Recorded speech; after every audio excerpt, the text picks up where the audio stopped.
All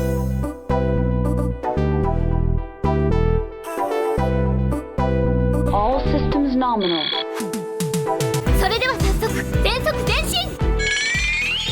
You know what the weak point of a mech is? The fucking pilot. Get away from her, you bitch! His papers say he was a raven. Protocol 3.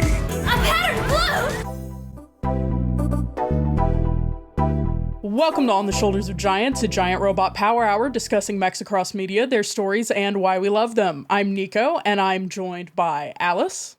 All right, people, you heard the Discord. Here you can see the situation inside the podcast studio. There are 9 terrorists, one of whom is dead, and there may be 10 hostages. Memorize the structure and layout of the podcast. We've got 10 minutes max for this operation. There's not much time before SWAT crashes the party. Consider this proof of our Discord's faith in us. Go in 2-man cells, Iris with Nico, Brian with Alice. We'll infiltrate using a different route than the SWAT team. We'll use the elevators to make a grand entrance. Now you guys go on ahead. I'll catch up after I do a little prep work. I bet some of our listeners would love if our episodes were 10 minutes long. Brian, also with us?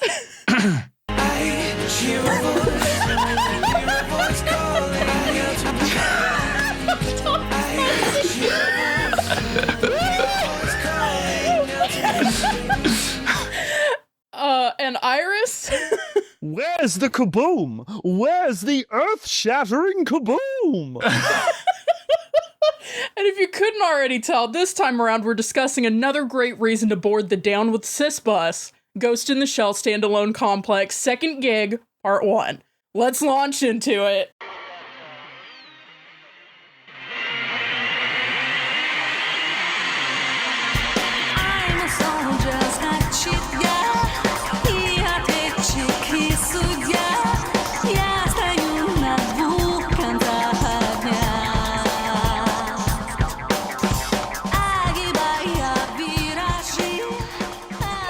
Well, I'll get through the intro part here pretty quick, because if you are a person who has listened to our previous coverage of Ghost in the Shell Standalone Complex, the first season, you'll have a little bit of information on the production IG who produced it, the run, and the structure. For this part, we watched the first 13 episodes of Standalone Complex Second Gig, which was produced in 2004 by Production IG. So obviously this is part of the Ghost in the Shell franchise. I think something we can discuss here that's interesting is, like, to what extent this season goes off the books, in the sense of off the books, both we're finally moving out of territory that, like, the movies had kind of laid out for us, and, like, maybe the first volume of the manga had laid out for us, into, like, a lot of original ideas and new world building and stuff. But also, like, I think we're actually starting to see a lot of elements of the second volume of the graphic novel show up in interesting ways. So I think that's something, if anybody has any thoughts on that. I just want to say, number one, thank you so much to the crew for not putting in those fucked up little penguins from the Ghost in the Shell manga second volume, and instead putting in the little baby Tachikomas who I want so badly. That was a very, very wise move. Yeah. But yeah, I thought it was interesting, like, right from the jump, we're getting into a lot of new material that is answering some questions that y'all had indicated to me, as the person who'd never seen this before, were going to be answered in the second gig, which is namely a lot of stuff around those 2 world wars we hadn't mentioned. Don't worry, we're getting into second Vietnam. We're getting into it, yeah. Yeah, what's that quote? It's like World War III will be fought with nuclear weapons, but World War IV will be fought as sort of a Vietnam situation. The non-nuclear Vietnam World 2. War?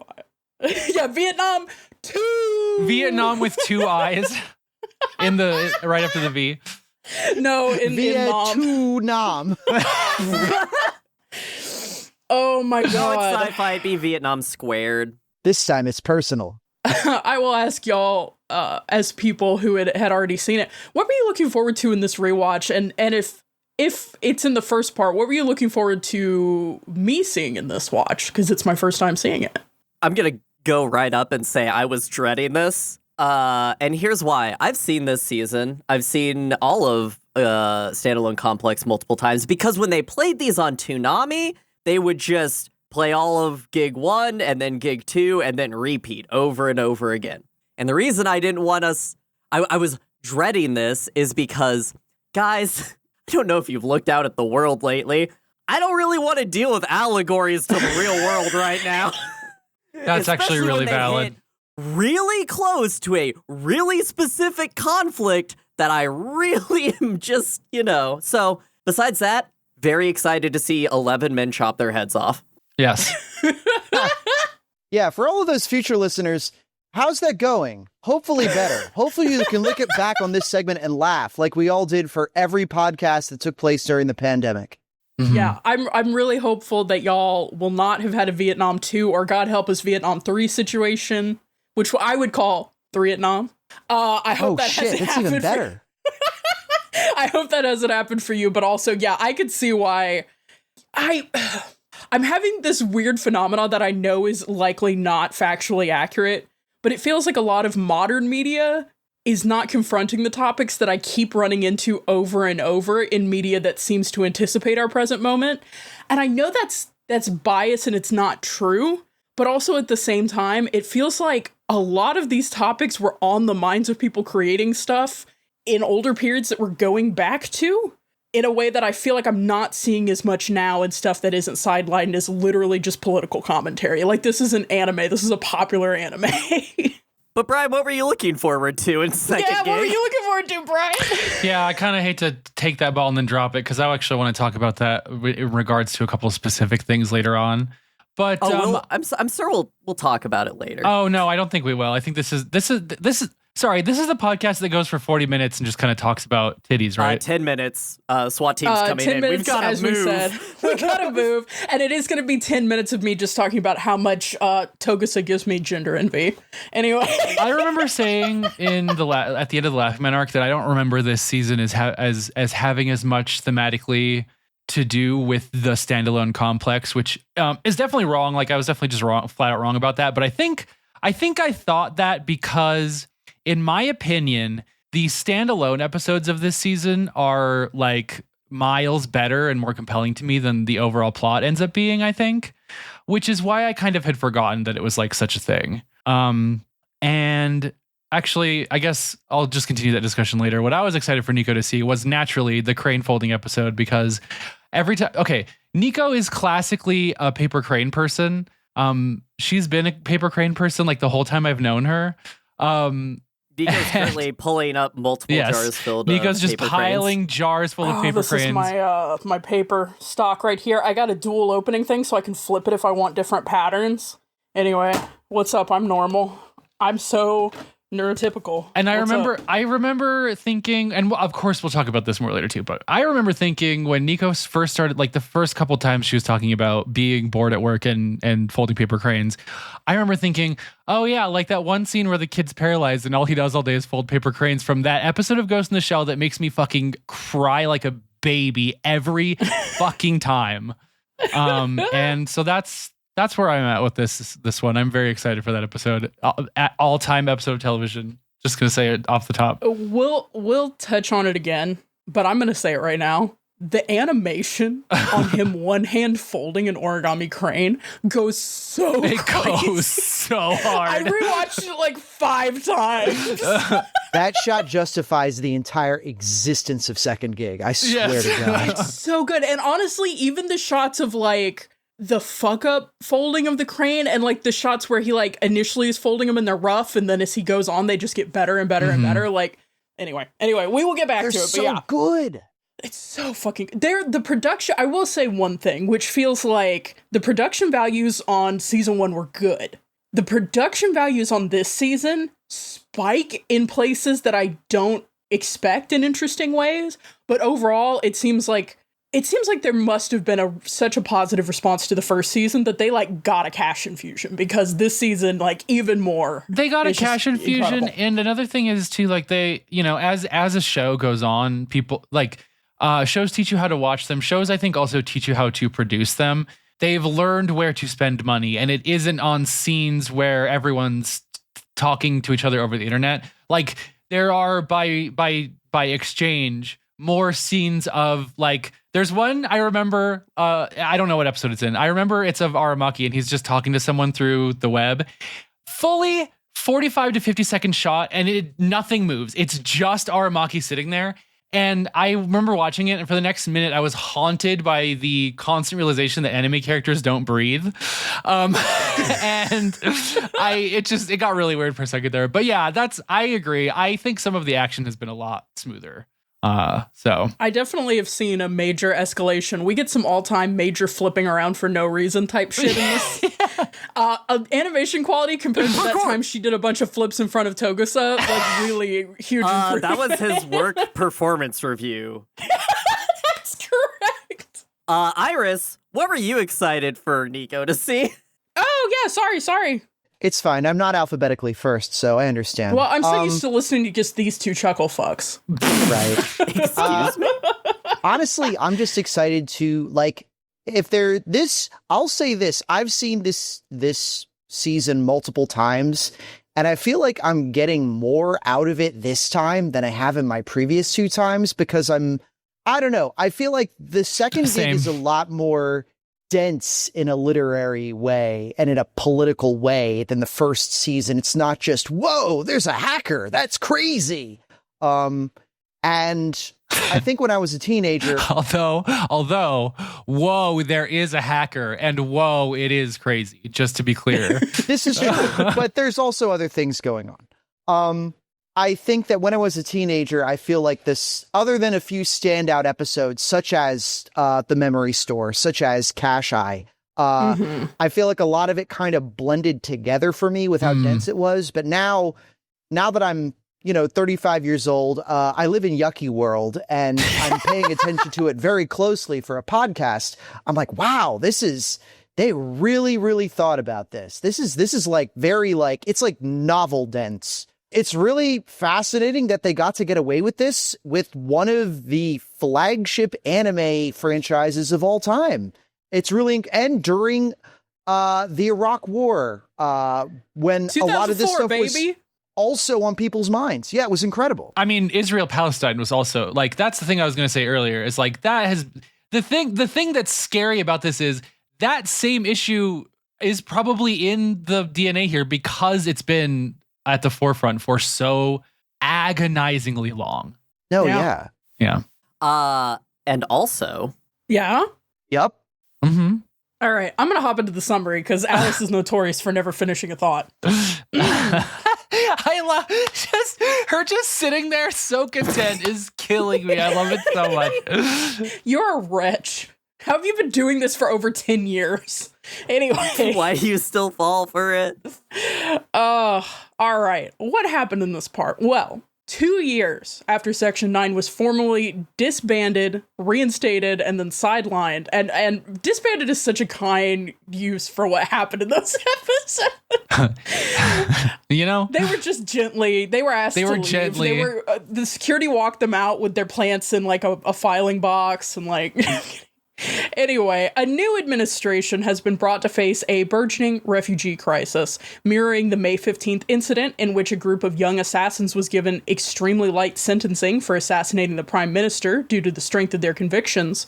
A group known as the Individual 11 has begun enacting unified but radically different terrorist acts to reframe public thought and policy regarding the increasingly subjugated refugee class in Japan.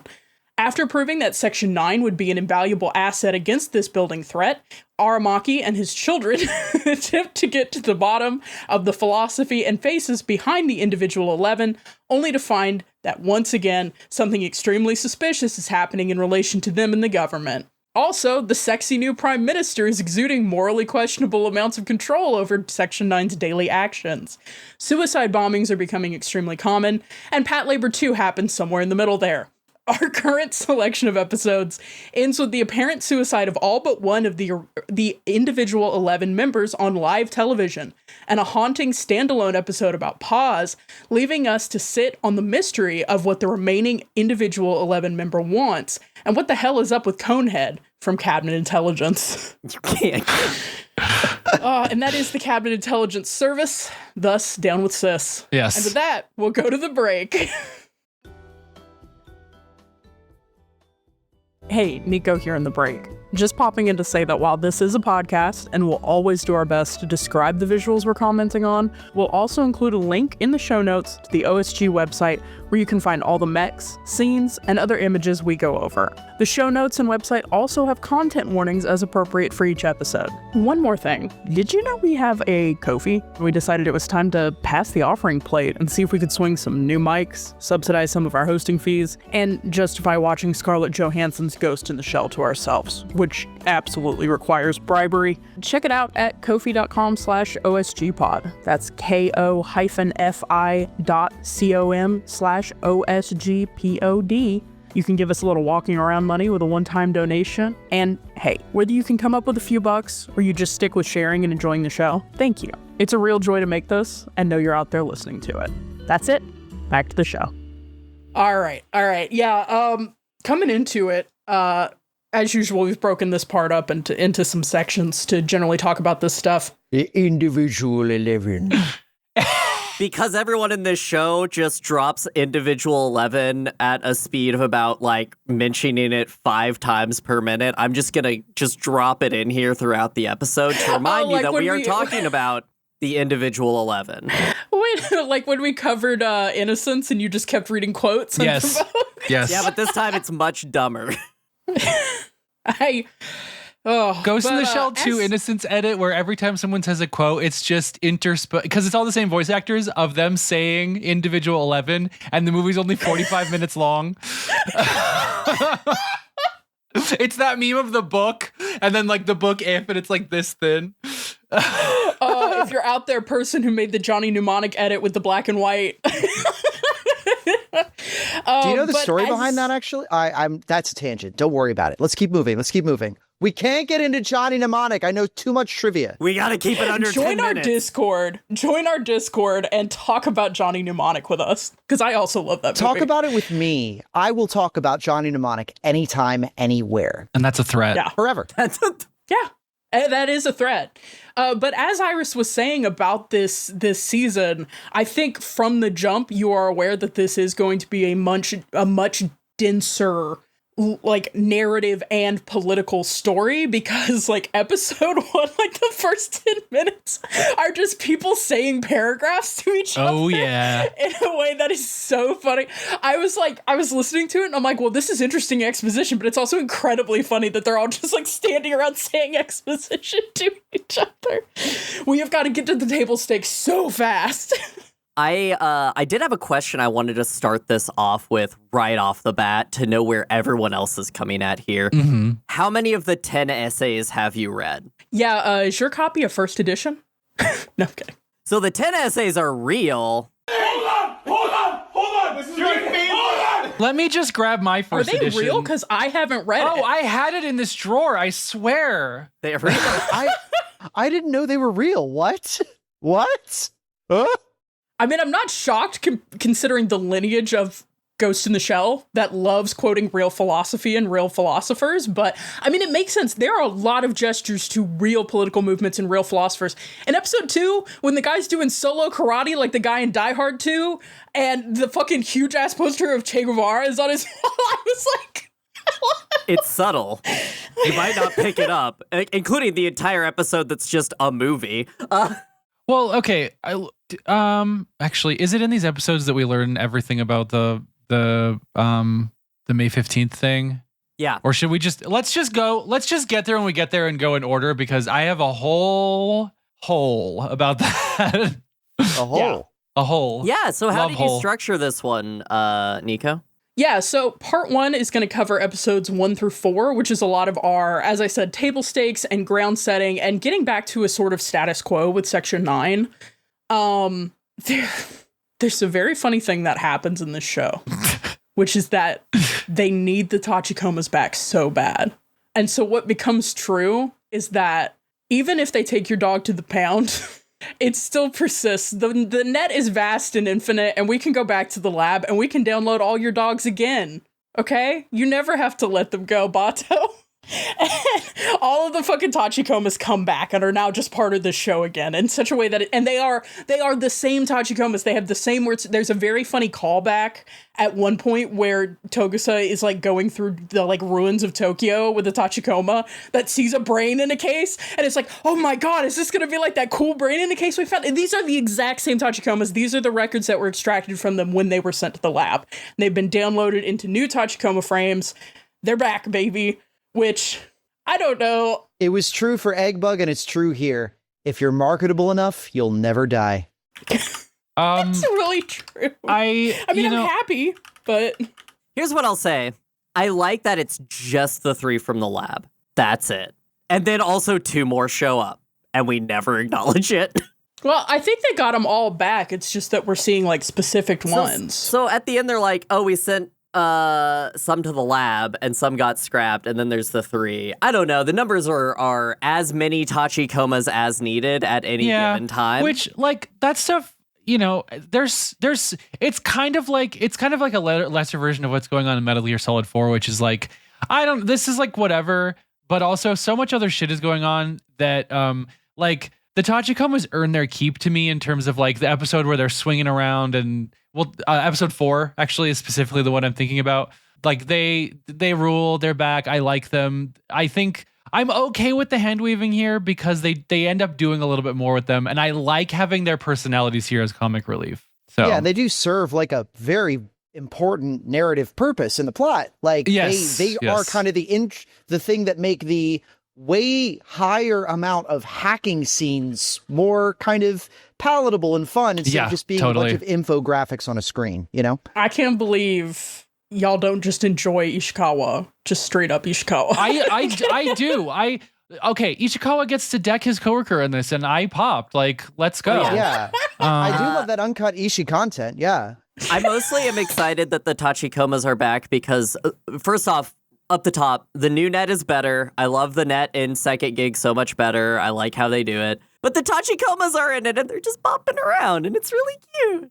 The Tachikomas are all voiced by Melissa Fawn, by the way. She is like a prolific anime voice actress legend. She's doing so good. She manages to pull off a different and consistent affect for each of the 3 main Tachikomas' different personalities, and I think that's just something to be really. I find that impressive. I will say the Tachikomatic Days shorts have taken a pretty drastic dip in quality in this season so far. Thank you, our Tachikomatic Days correspondent. Yeah, they're mostly like the same joke played over and over again. The only thing that's better about them is that now, since they're all back and everything, the intro to the Tachikomatic Days is the MGM lion, but it's a Tachikoma instead of the lion in the little frame thing. Yeah, and that is just through perfect. The Section 9 logo. Yes. That's really great. To backtrack a little bit, to go through events in order. So, like, in the first episode, how Section 9 is kind of getting its mandate back and getting its favor with the new government. Again. Yeah, they're becoming cops again, which is very funny. There are several times that Bato is just like, what the fuck are we doing? Why are we accountable to anyone? I thought we got over this when we got killed. It's very funny, but there's an incident that is happening at the Chinese embassy where it is stormed by a group of people, and this is where we hear for the first time the name Individual 11. And so it's a hostage situation. The SWAT team basically is there, but Section 9 has been monitoring this the whole time with all of us in our various cool situations. You know, we got Saito in the chopper. You know, we got the Major already in the Opticamo, like getting ready to head in there. Like everybody, the whole squad is here. That whole thing at the end of the last season where they were all summoned, they were on the way to this, I guess. It just took 2 years to get there. But yeah, so this situation starts to go bad very quickly. The terrorists are issuing demands, but the SWAT, while trying to gather information, is accidentally like escalating the situation, which they take constant L's. The cops suck so bad in this. But yeah, we have a new girl boss prime minister who's going to be a major character throughout this season, Yoko Kayabuki. Normal. She is the normal. one who is. Yeah, I knew you were going to be normal about this, Alice. she is the one who is going to have the firmest hand on what Section 9 does, and this starts with her having to make a call about whether to deploy Section 9 to, as Alice alluded to in the intro, extremely quickly before the SWAT team charges in, neutralize this situation. So this episode opens with, like Nico said, a lot of people just talking at each other to just, we gotta be here, we gotta just say the words. And I think that there's so much that this episode is having to do. Like, it's got like 8 hands that it's all trying to balance a plate on. It's trying to bring you back to what you felt because, like, you know, Standalone Complex happened and you're like, oh, they're going to do more, but we're done. It better be as good as that. So you see a lot of, I mean, like, this is kind of just a mimicry of the first episode of Gig 1. Like, it's and of doing course that on the purpose. First movie. We also have some imagery of that. I agree. I also want to say that is, to some degree, that's just going to be like serialized television storytelling. Like, you are going to want to recap and re-evoke like the same language you use when you're opening a new story. I think all this to say, like, I think this episode's really good. I think they do a really good job. I don't know how you guys feel. No, I enjoyed it. I really enjoyed it. I think it does what this needs to do, which is it reminds you of what it's doing, and then it elevates, and at each point it elevates it in a way that makes sense, both in animation, direction, even her witty one-liner when she blows a guy's head off. But what really stands out for me from the mech perspective is, you ever just hack somebody through a phone? Hacker it's style? so fucking good. She literally phone freaks the guy. It's incredible. She phone freaks him. I think that rules. I love how sweaty this guy gets. Like, this seems to be, he looks awful. This seems to be an extremely unpleasant experience. I like this as a contrast to the previous scene we saw where the Major was doing intel gathering through an outside agent, which was the maid during that whole, like, Yakuza confrontation thing that was happening. Like, she possessed that maid, and the only thing she really had to worry about was making sure that the behavior didn't look out of, like, loop. Well, because that was a robot and not like a person. Yeah, it was a robot. Yeah. And so she had perfect seamless control. And in this case, she's having to literally phone freak a guy who, if I'm remembering correctly, some of the dialogue she just throws off is like, oh, this guy's only got a cyber brain or whatever. He's like he's like Toga, so he's like very minimally cyberized. And I feel like that is affecting her control of him as a puppet, and you get to see it physically. Yeah. He shoots unsteadily, he's sloppy, he's sweaty, like, it's really cool. While we're talking about this, because this is extremely Mechs, I want to talk about a specific shot composition. Not once in Standalone Complex and not once afterwards so far have I seen such an incredible piece of storyboarding where the shot matches from Kusanagi from that guy's point of view to Bato's point of view as the elevator doors open and he just goes on a rampage. It, like, I got chills just now thinking about it. I absolutely popped off. It was you could so see the good. money on the screen, and it's not always where you expect it. Yeah. Like, okay, first of all, we did go banger opening for this season. Good ass fucking opening. You know what was funny for me? I've heard this song, and I know for a fact I've never seen Ghost in the Shell Standalone Complex second gig. But it has just been in the air ambiently as like banger anime openings of all time. It's been on playlists I've listened to. And so the first time I heard it, I did have this like weird deja vu moment where I'm like, what the fuck? Have I seen this? I had not seen this, but Chad, it's a good fucking OP. It's a good fucking OP. Yeah. Rise by Origa again, the same artist who did the first opening. But did you listen to the second terrestrial broadcast opening? Because it is, once again, entirely different. I linked it in the show notes. It's called Christmas in the Silent Forest, and it's by Ilaria Graziano, doing a really, really passable Bjork impersonation. It's wild. I hadn't heard it until I was looking into this. I was like, I bet they did another thing for this one too. Sure enough, yeah, it's really wild. Oh, this is very strange. Yeah, it's and the video is completely it's so good. I like the second opening sequence. It's really cool, and it does a great job of showing different characters and stuff from the show. The move. This is so weird to experience because this was from a long time ago. The scene transitions here look like AI to me in a way that is very unpleasant to my eyes now that I'm acculturated to such hatred. Bad early CGI. They did bust out the Kai's super goo, yeah. Thank you. Let's use this time to talk about the music. Slaps. Slaps. Awesome. Banger. Complete classics. Front to back. Incredible. How could we do better? We did. So this is the season where we get I Can't Be Cool, which is a song that should play in your head every time you do anything that you will be proud of for the rest of your life.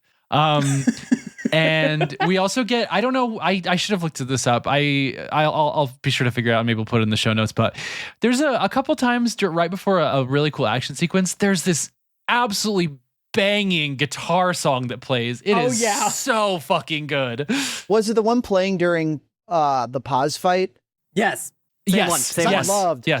I loved that one. It was incredible. So good. I love the range of this soundtrack, right? Like, one thing I've noticed is lesser composers who are working on soundtracks will try to just stay in one lane. Like, if their note from the director has been they want kind of a synth heavy score, every track will be synth heavy. Especially if they're doing like sci-fi or cyberpunk. It's like, okay, this is going to be synth heavy, this is going to be whatever. This soundtrack goes all over the place. And yeah, that just like straight up guitar song that will play sometimes goes so fucking hard, and it just... Nico just dropped the line, lesser composers, and Lesser composers. I already know I'm probably going to be the only one standing this ending theme as well.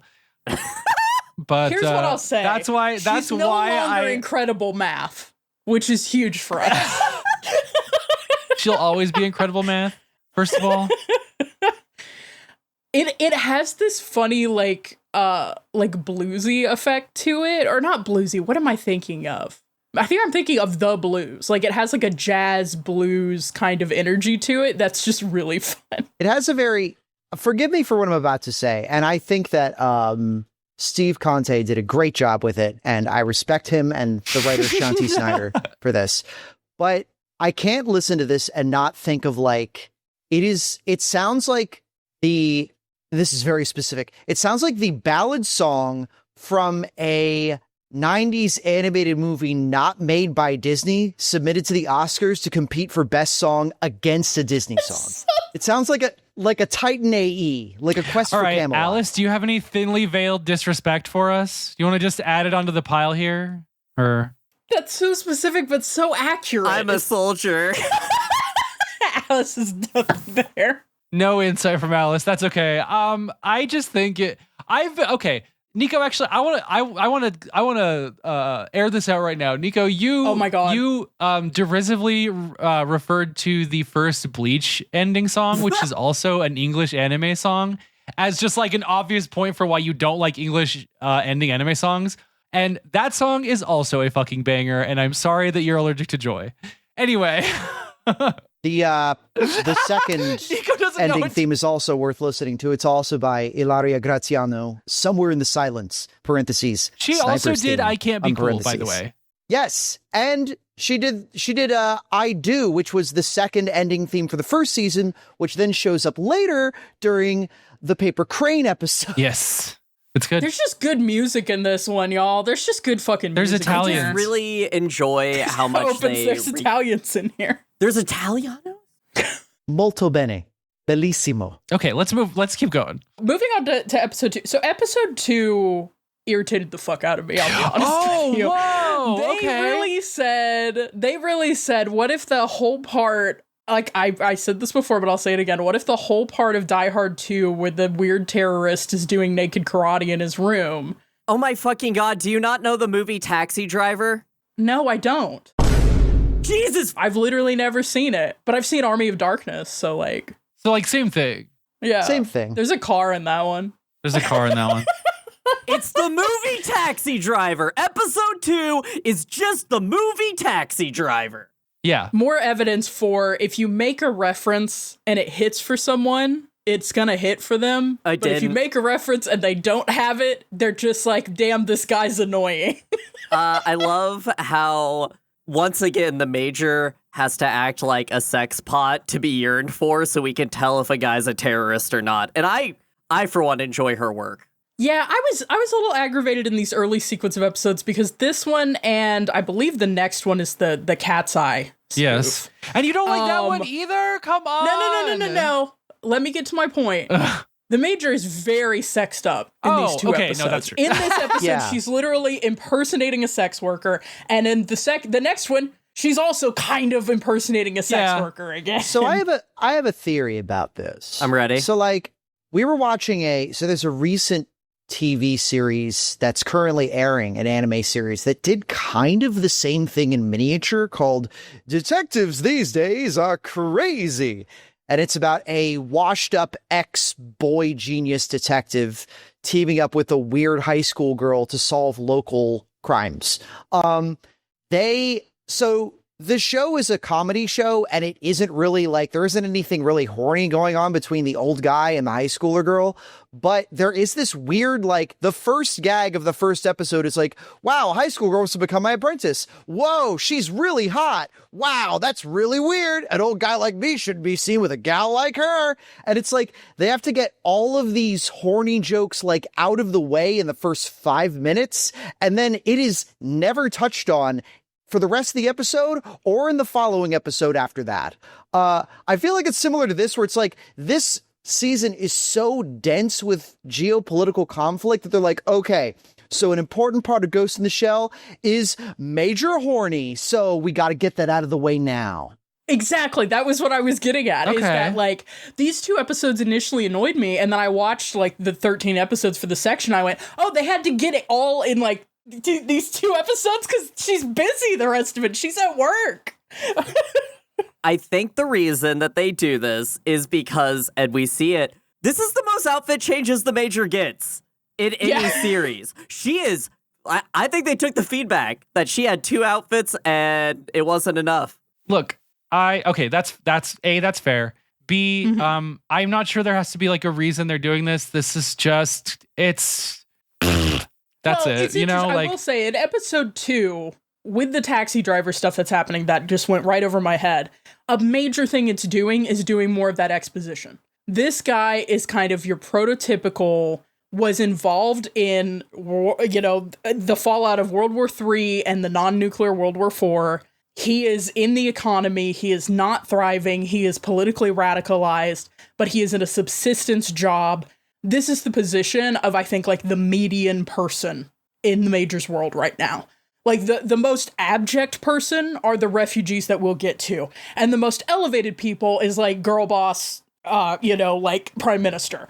And we're mostly going to be dealing with those extremes.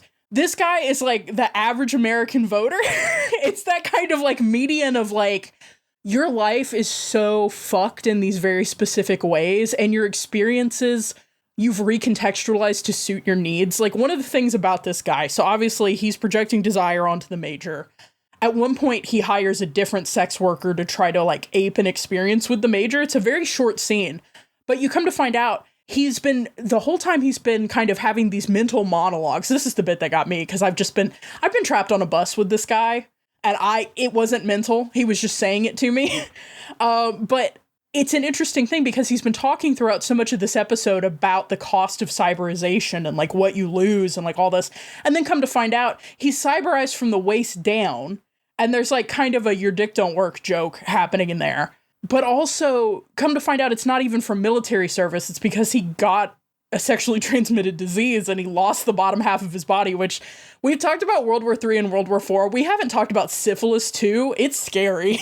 Like, they are inventing new shit. But it's this interesting perspective of this person who is like, you think over and over he's going to be a terrorist because he keeps imagining it, and it's cut into the show, not as he's having a dream sequence. It's cut into the show like this is the next sequence of events.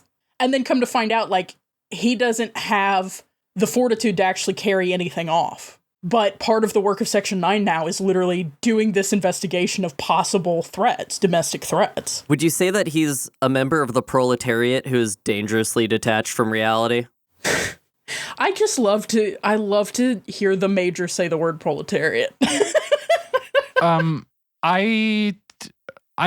So I agree with Nico. I kind of lost my point somewhere in there, but I did want to say, I think the real crime against women in any of these episodes is that fucking haircut. Yes, thank you. So funny. It's so funny. They put her head in like a bowling ball cleaner. Yeah. I love Blade Runner. I screamed aloud.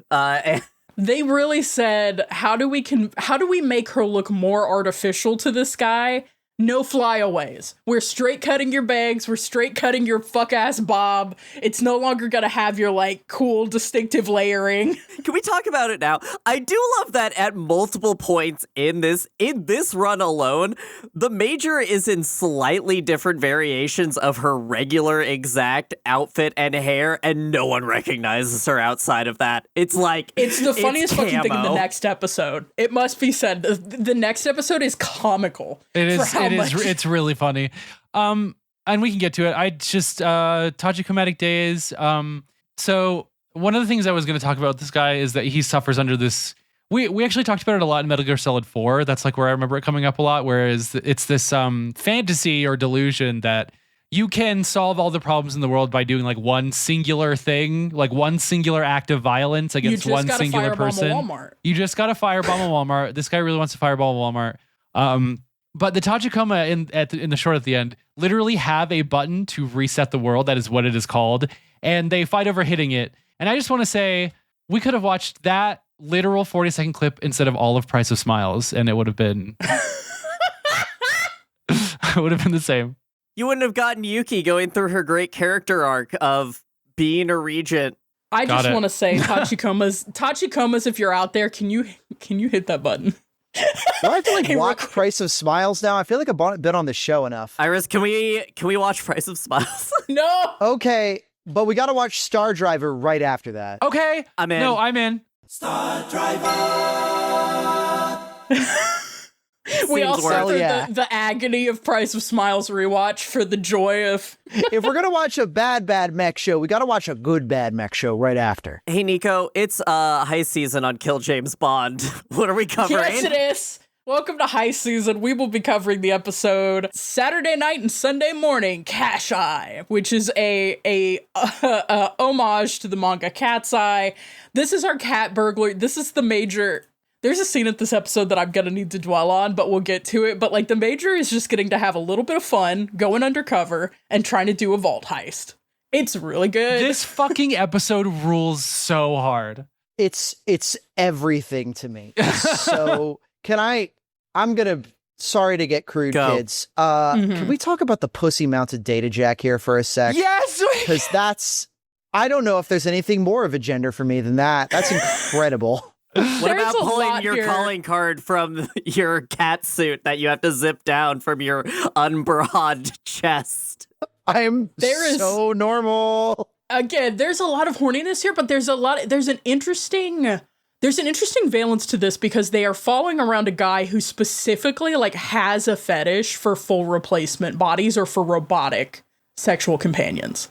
And like it's such an interesting kind of, instead of just random people perving on the Major just for like existing as a woman, there's like this specific valence of enjoyment of the artificiality. Like at one point she calls him out because he's kind of trying to get her alone and get her to swap bodies. And it's because he wants to have sex with her body when she's not in it. Like that is a specific thing that he's into. Mm-hmm. And he's hosting a party during this whole vault thing for people who are also into this. And to get into this party undercover, Aramaki attends and brings the Major as his sexy +1. I And love this. it's wild. I don't love the team being like, oh, he looks like he's having fun. Aramaki No. to me just looks like he's out to buy cigarettes. That's but- exactly what I was gonna say. It's like I don't know if it was like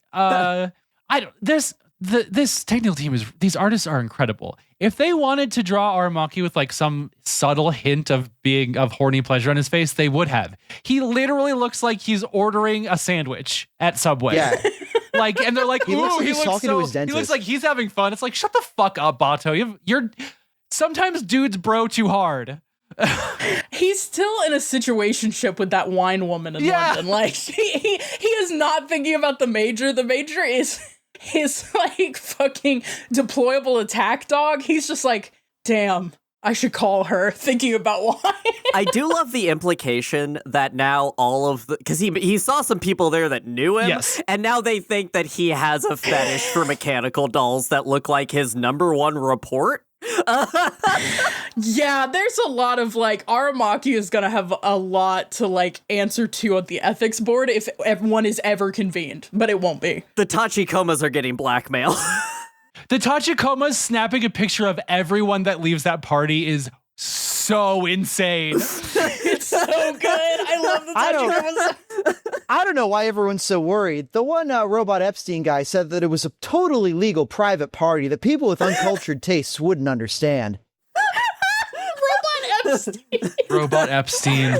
Oh my god, I can't believe Robot Trump was at Robot Epstein. Hey, why were they keeping the sex dolls on the Q*bert game? Why were they on like the weirdest pedestal? Bro. I think the best part of this is that like the most overt like sexual contact that is happening here is the Major having this like interaction with this guy to neutralize him.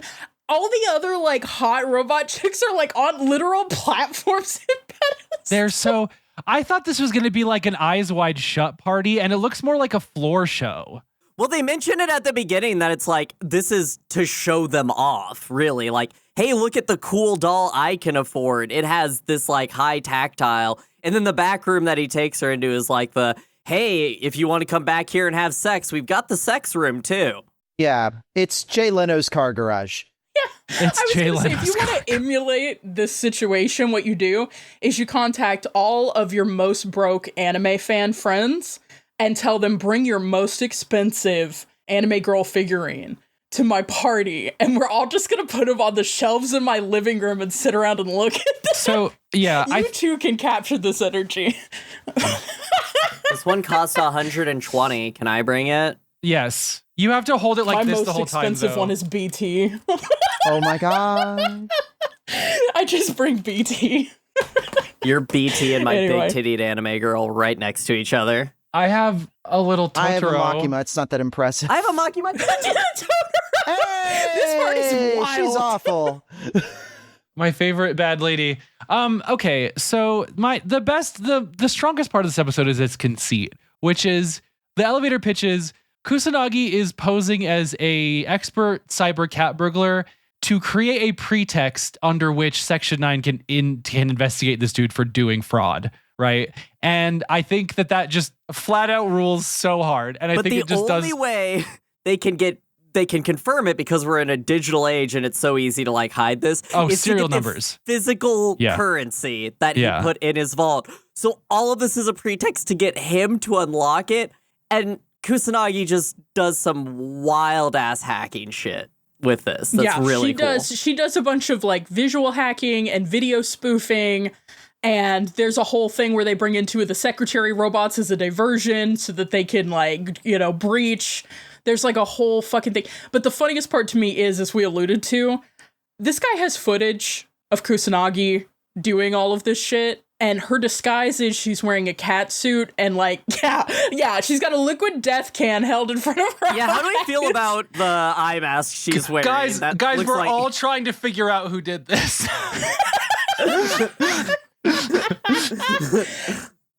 Only person with this haircut in existence. Who could it It's have been? so fucking funny. And she doesn't even change her hair for the party. No. She just straight up, she's even wearing a dress the same color as her cat suit. Like, Bro, okay. I want to say something about Ghost in the Shell standalone complex, and maybe perhaps Ghost in the Shell writ large. When I'm a gay man. When Major Kusanagi is in her combat fatigues with like her gun and she's like running around, she looks great. She's drawn well, her proportions look fine, she looks sexy to me. When they try to draw her sexy, she looks like a fucking alien. Her head looks so big, her neck looks so long. Her shoulders and back and hips are so slender that it's like she looks like a doll that I could flop around by doing this. I don't understand what we're supposed to find erotic about this. As a lesbian woman, I get it. I see what's sexy about this. I don't care it's drawn poorly. Okay.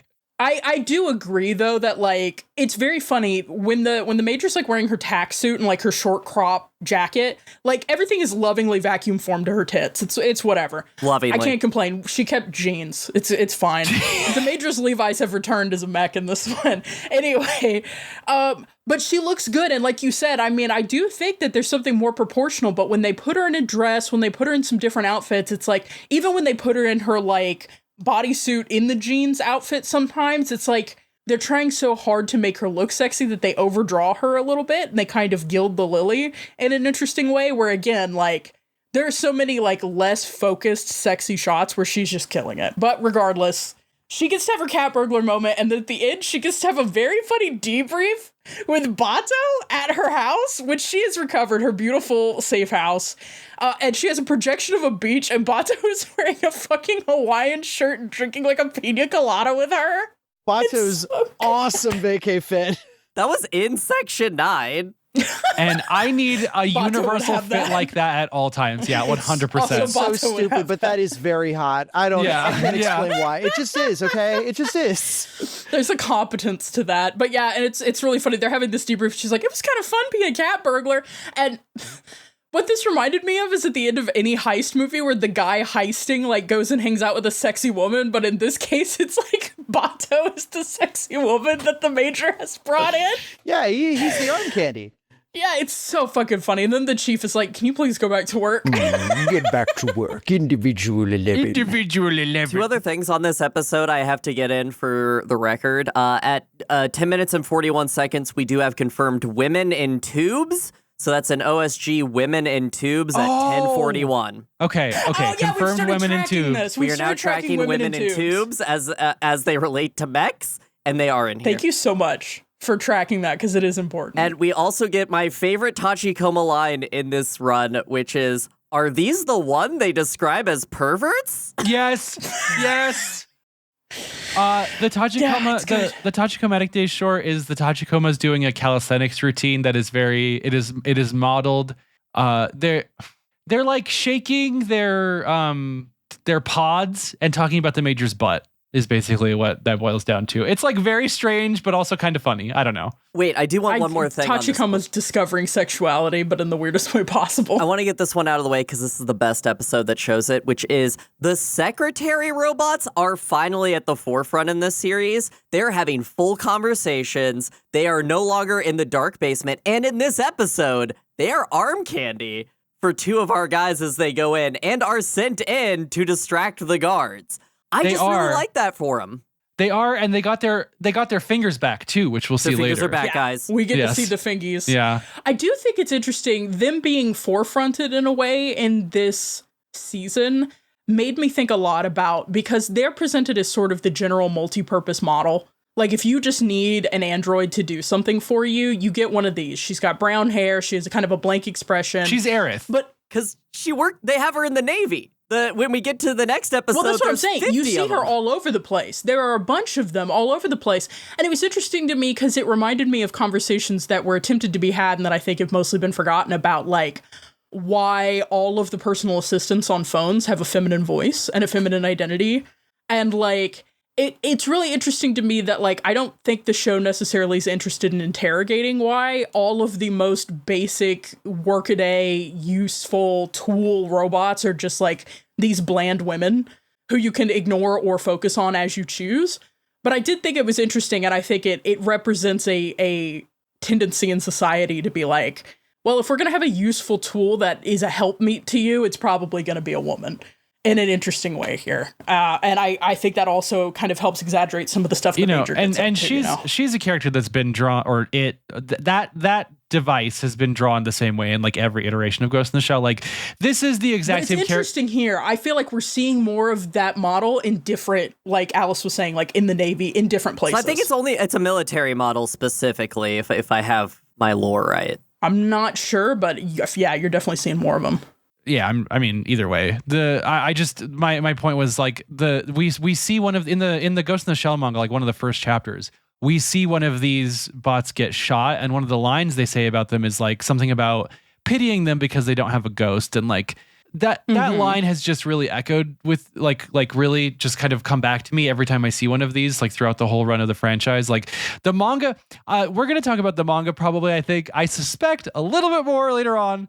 But I really, really, really, really am glad we read the manga. Like there's so much that's like elevated from having that like firsthand experience of the blueprint, you know?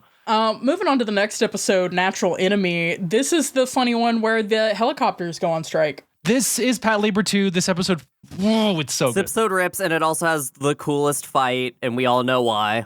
And listen, everybody, the attack helicopter episode is coming. I've done final pickups.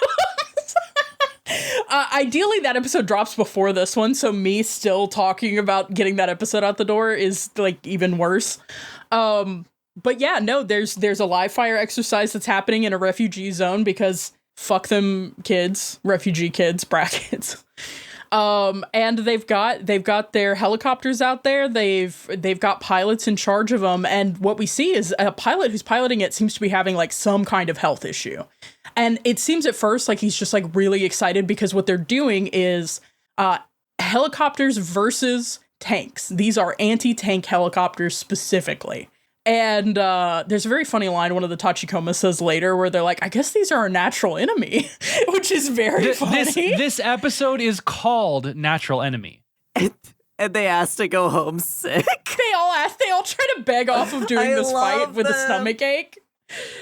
It's quite funny. But yeah, the pilot of this helicopter goes into cardiac arrest and appears to die. And the AI is not accepting the stand down and return to base commands because his cyber brain is still present and linked into the system. And it has not apparently turned off. I think that this is a really cool, like, what happens when you implement technology and the unseen effects. Right, like the body can die in these cases, like is what we keep learning, and we learn later in the curio shop. And if we want to talk about you are piloting a vessel, can a body be a mech? This episode suggests that, like, at least as far as systems that interact with it, that worm can pilot me. This also is like I kept thinking about Protocol 2 through this, right? Like that's what the helicopter is trying to do. In kind of a fucked up way. There is a layer to this that I think goes specifically unanswered, which is like there's a couple visuals we see that are never resolved. This is where a character that I think we'll have a lot to talk about in the second half of the show shows up. Kazundo Godo, Skullface from Metal Gear Solid 5. What? It's so good to see him still getting work. Yeah, died 2018 back 2009. 2004. How'd you do that, homie? Welcome back, Skullface. No, this guy showing up when he does, and like the implications at play here, I think are as yet unresolved. But as it stands, it was trying to do a Protocol 2. Helicopter fights are so cool. Helicopter fights are so cool because this situation is escalated. It's not just one helicopter doing this anymore. A lot of the AIs seem to go autonomous, and they are all headed to this refugee zone. You can either go autonomous or autistic. And hey, you didn't get those them all are the only autistic ways. in time. First autistic mention. Hey, how many Jigabachis? 11. There's 11 of them. 11. I do. Well, 10 plus a refueler. To be the clear. refueling is so cool. This is Mechs. There's a whole lot of cool, like, industrial and mechanical porn shit happening in this episode. When the birds are back and the Jigabachis are circling the refugee district, I love that the Tachikomas continue to be like in a way that the Major doesn't see the world, which is how I like to see them, is like, oh, they had that value, and they're like, oh, they're on strike because they're being forced to work long hours. They're on the picket line, and I was like, hell yeah. The Tachikomas still have class consciousness. If that could happen, we're in a lot of trouble here. It's really good. Iris, can you talk about Stabat Mater? Because I did not. I was kind of unfamiliar with how this works. Oh, yeah. They caught references. They referenced the Stabat Mater hedonist group, I believe, in correlation to stuff that the pilot who is currently having a brain problem situation as being related to. I don't know what they mean by hedonist group, but Stabat Mater is a 13th century hymn about the Virgin Mary's suffering as she witnesses the crucifixion of Christ. So I have to assume this is some sort of radical group involved with bearing witness to atrocity. Cyber Possibly- Catholics are here. The cyber Possibly Catholics some are here. sort of response activism to the state of refugees and refugee relations in New Japan.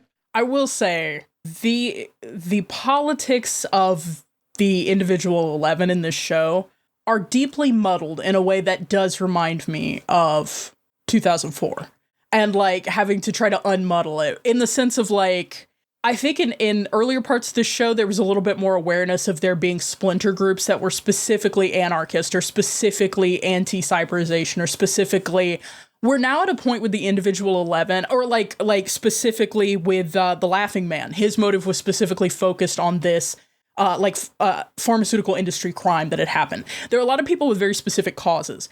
In this one, the causes seem various, cross political spectrum, and really muddled together. Yes. And I think that it really is interesting how much of a reflection, a dark reflection this season is from the first season, whereas the first one was very much motivated by activism, sticking it to corporations, fighting for the common person who is afflicted by disease, whereas this one is much more the top punching down. I had to actually make a little map of okay, for my dumbass bipolar American political brain, while giving the refugees freedom sounds like a leftist concern, it's actually being used in the context of what we would consider right-wing here, because it's being used as a way to free them from being a tax burden on people, because they're kind of the whole refugee district in the first place seems to be kind of a neoliberal botch job to kind of save them after the war without actually letting them into the metropole, the economic core. But they still serve it, because it is mentioned a couple times. Yeah, of course. They keep talking about them as a tax burden, but then it's also mentioned that they do pay taxes. They pay taxes, they're free labor. They're kind of like commonwealths here in America, like Puerto Rico, where they are used as they're ersatz citizens, except for where it would be convenient. And I would say the quote unquote right thing to do would be to make them citizens.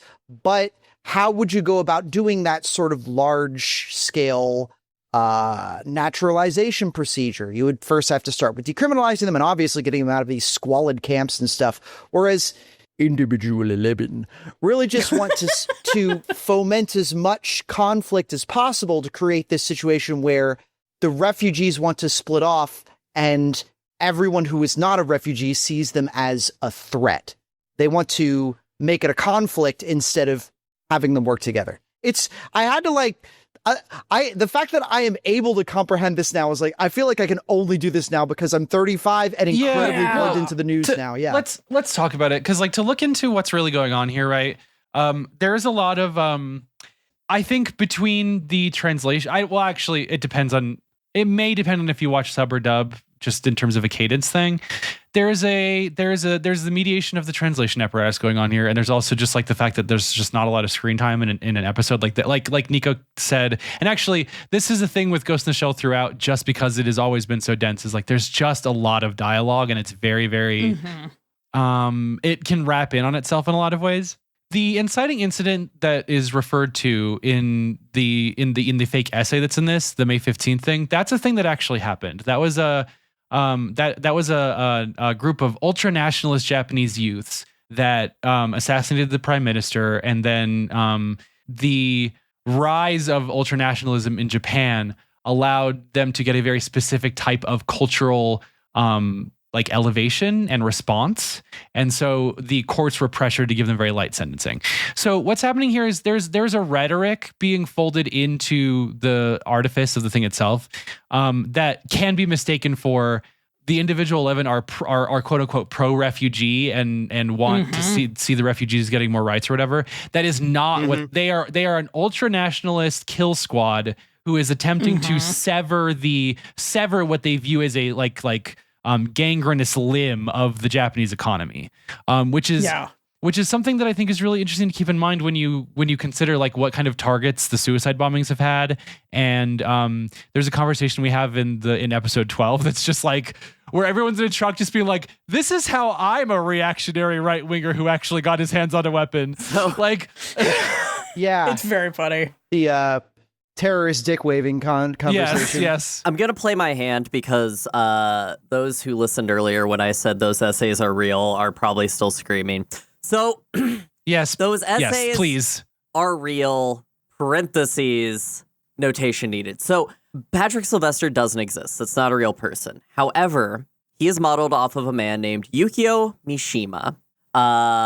There's a great article from 2020 on the BBC that did about this, but all you basically need to know is he was an essayist who wrote some beautiful things about life, and then in the last 10 years of his life, went really reactionary and right-wing and basically decried that Japan was opening up post-war and just conservative ideology. Japan needs to return to its former glory, all that bullshit. So, and again, I just want to shout out this one article from the BBC because that's where I did all of my research by reading it. Oh my God, Alice read again. So, 2 years before his death, he published an enigmatic essay titled Art, Action, Ritual, Death. It's different than the rest of his, right? And he talks a lot about how words come before body to him, but for most people, body comes before words. To quote, "In the average person, I imagine, the body precedes language. In my case, words came first of all, then, belatedly, with every appearance of extreme reluctance and already clothed in concepts, came the flesh. It was already, as goes without saying, sadly wasted by words." Like, I get it. I get why they use this guy for this, but when I was reading this and when I was doing my research, and to jump off of, all to say, I'm jumping off of what Iris said, which is, as a kid, this was so convoluted of a story with the individual 11 that I did not realize that they weren't really with our main villain character, that these 11 dudes were just right-wing extremists who were trying to sow dissent against refugees in their weird war of Japanese nationalism, and our main dude just got, like, caught up in them in his own quest. I don't know. Wild stuff, but we have to put it on the pod.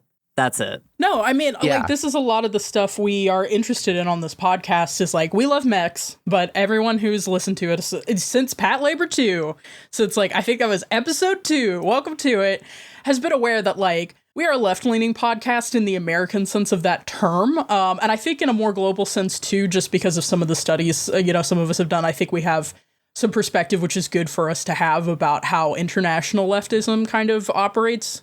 Even if we're not completely consummate in it, I think there is so much being done here in an interesting way about the construction of an enemy when the struggle that your society faces is not one that requires a warfare style conflict.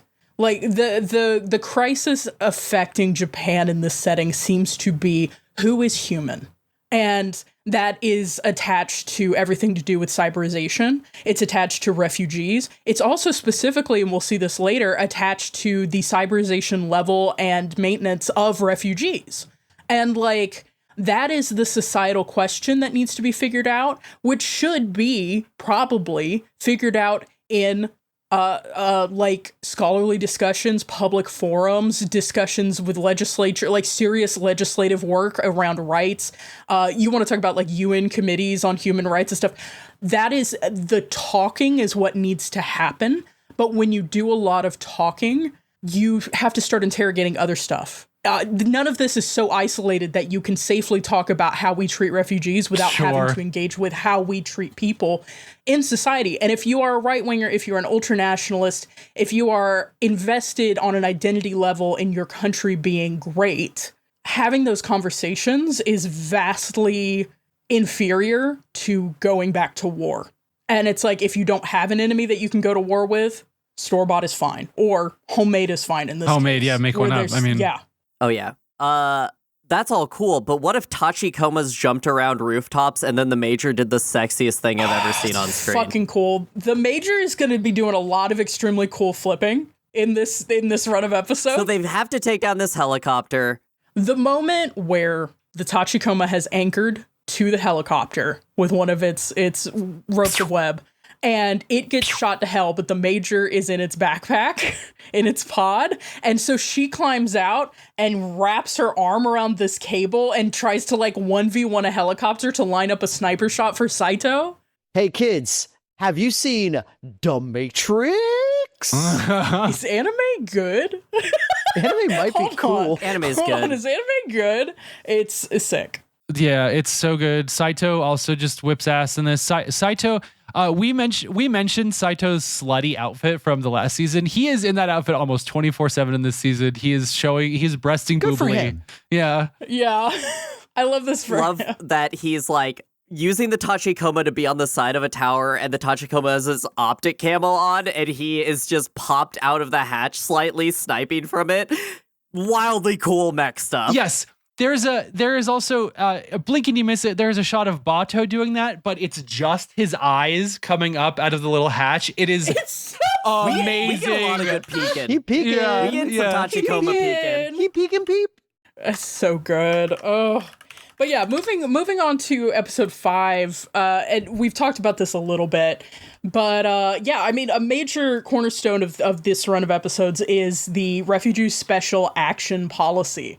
And it's kind of the governing document as I understand it. And like, again, this show is dense, so y'all jump in and correct me if I'm wrong, but like, this is the document that has been in place that people are wanting to revise based on their different political positions. But Prime Minister Girl Boss, okay, did I get this wrong? I think they said that Prime Minister Girl Boss was elected as the prime minister of like the most right-wing party.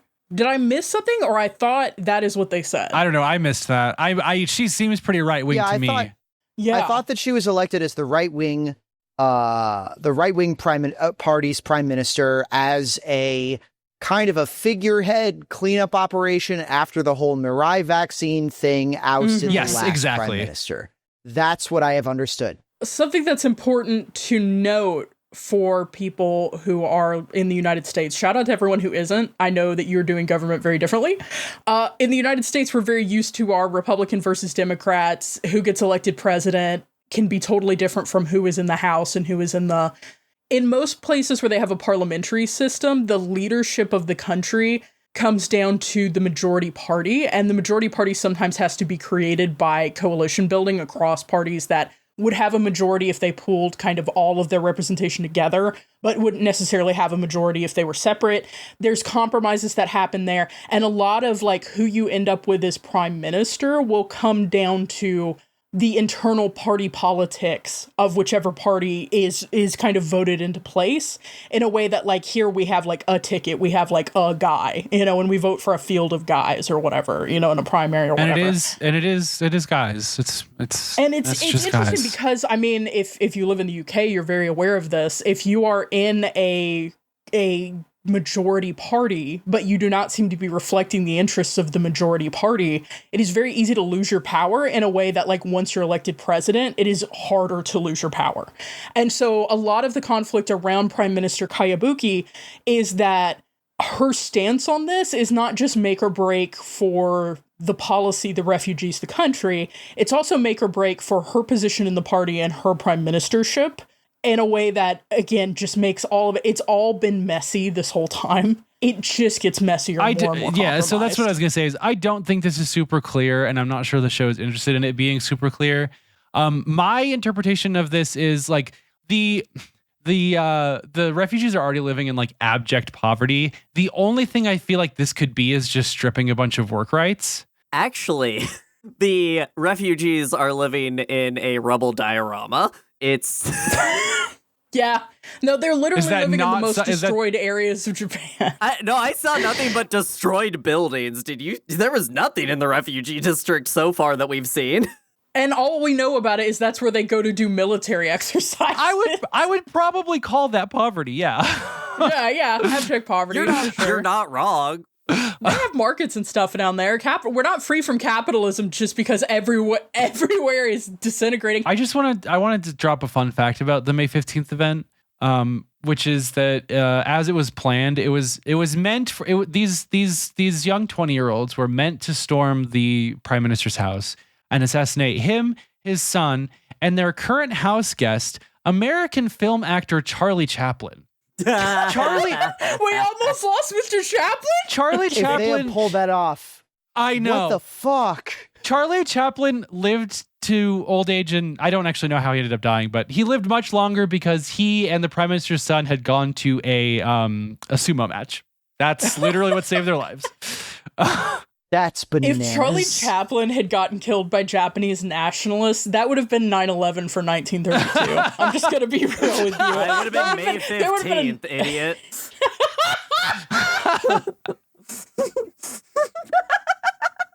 All right, great pod, everybody. Oh my I gotta go. god! I gotta head out. Oh my god! Later, everyone. I'm gonna take my BT and go. Oh my god! But yeah, Jesus, I can see the rake come right up.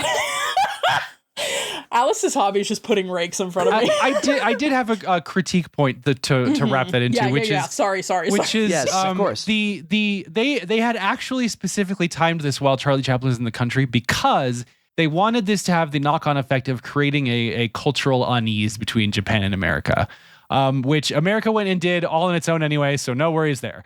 Yeah, America handled that one. Yeah, but I just the fact that folds into the fact that like this episode, the premise of this episode is that our big mysterious one of our big mysterious baddies this season, Hideo Kuze, is going to try to assassinate the prime minister, and he's like doing some monologuing to himself. He's obsessed with this essay that we just talked about via Alice. It's an analog for the essay that Alice was talking about. The Individual 11. The Individual Legend. I just there's a very materialist bent to the way that this show wants to talk about media. And I'm talking about materialism in terms of the media critique terminology, which is to say cultural production has a physical or a tangible effect on the way people that develop their personal ideologies and live their lives.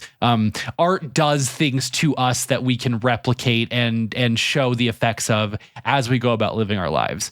Obviously, the first season was huge on Catcher in the Rye for that. It kind of, again, just because this season has so much going on, I had forgotten about it. It had fallen off. It didn't really hit me. And I think that this is a very interesting way to expound on that a little bit. Yeah, for sure. And I think the other most important thing that happens in this episode is the guy, Hideo Kuze, who Brian mentioned goes to assassinate the prime minister while she is going to engage in Zen meditation, is Raiden. So welcome back, Raiden. Welcome back, Hey! He's back. Love to see him getting work. Is Kuze lightning the rain transformed? He's even got cum blood again. He's even got and cum I love blood. that for him. Okay. It's so good. So we're gonna do a quick sidebar with you guys, real quick. We're gonna do a game inside of the show, which is What the fuck? I'm We got going a lot to of show to get through. What are I'm you gonna doing? read out the other 10 essay titles for the Patrick Sylvester's fake essays, and I want you to tell me which one of these is your sex life. Okay. Number 1, The Rise of the Third Estate. Number 2, Breaking Free from Domination. 3, A Farewell to Kings. 4, Aspiring Towards Socialism. 5, Eve of the Rapture. 6, Parting Ways with the Gods. 7, Castro and Guevara. 8, 12 Years of Nihilism. 9, A Return to Principles. 10, 1932-05-15, The May Revolution. Which one of these is your sex life? Oh man, there's too many of them. The A God Farewell one. to Kings. A Farewell to Kings. I'm a lesbian. Oh, yeah. I feel like it's gotta That be was a Farewell No! to Kings. Also, very solid Rush album. I mean, it's no I moving apologize, pictures, Alice. but This it's was a pretty good good. bit. This pod is crazy. Okay. Thanks for asking. What are Mine we is Castro and making here? Guevara. Okay, let's keep going with the pod. I think this episode is just exposition about the Individual 11 and May 15th. Can we talk about how absolutely insane it is that he gets away? Okay, They can't catch Raiden because he jumps really far. He has that potion from Morrowind, the Icarian flight or whatever, but his body is strong enough that when he lands, he's fine. Yeah, did Did Section 9 catch the assassination for the Prime Minister? No, sir. He had those good legs. He jumped big. He had those really, really good legs. Okay. You've never seen a white boy jump like this. They dropped like 15 times that he has a PKF body, so they can't do shit against him. Like, that is the answer to everything. He's got a PKF body. But also... Yeah, I think what's interesting is the PKF bodies, Alice, correct me if I'm wrong, those don't require maintenance. Correct, they regen. Yeah, it's wild, because a lot of the stakes that we are talking about, both in this season, the previous season, and like every other piece of Ghost in the Shell media, maintenance and the threat of bodily decline has been an ever-present threat. Oh. So the idea that PKF bodies exist and like the Major doesn't have one is wild to me. Like, it's wild. Yes, they regenerate, you die a lot quicker. Fucks with you is what we learned. Well, and That'll also, happen. and sorry, Alice, this is going to become an important plot point. I think if I remember, I'll be honest, there's a lot of late game stuff I super don't remember, and I don't know exactly where the pieces fall exactly. But Kuze, while having that stuff, has his own problems with how his body is mediating the world for him. That we will talk about later. There's some interesting stuff we get into that here. Yeah. So did anybody else like pick up the subtext between the Major and the Prime Minister here? She's the only one you'll let look through your eye receptors. Yeah. I don't know. I just feel like they have a lot of tension. You can do better than Angela Merkel. Do not settle. Intercept Listen. me, mommy. It's not a question of are they going to be dating, because no, Motoko has girlfriend at home. She has multiple girlfriends. multiple girlfriends at home. Maybe multiple. It would However, be- Motoko has multiple girlfriends at home and Bato. So the like, point is to be able to say that you did it. That first Prime Minister of Japan, and you tapped that. Oh, first female prime minister. I want to say, yes, she has multiple girlfriends at home. Yes, she has Bato at home. Multiple girlfriends and Bato aren't on the Blu-ray cover like this bitch is.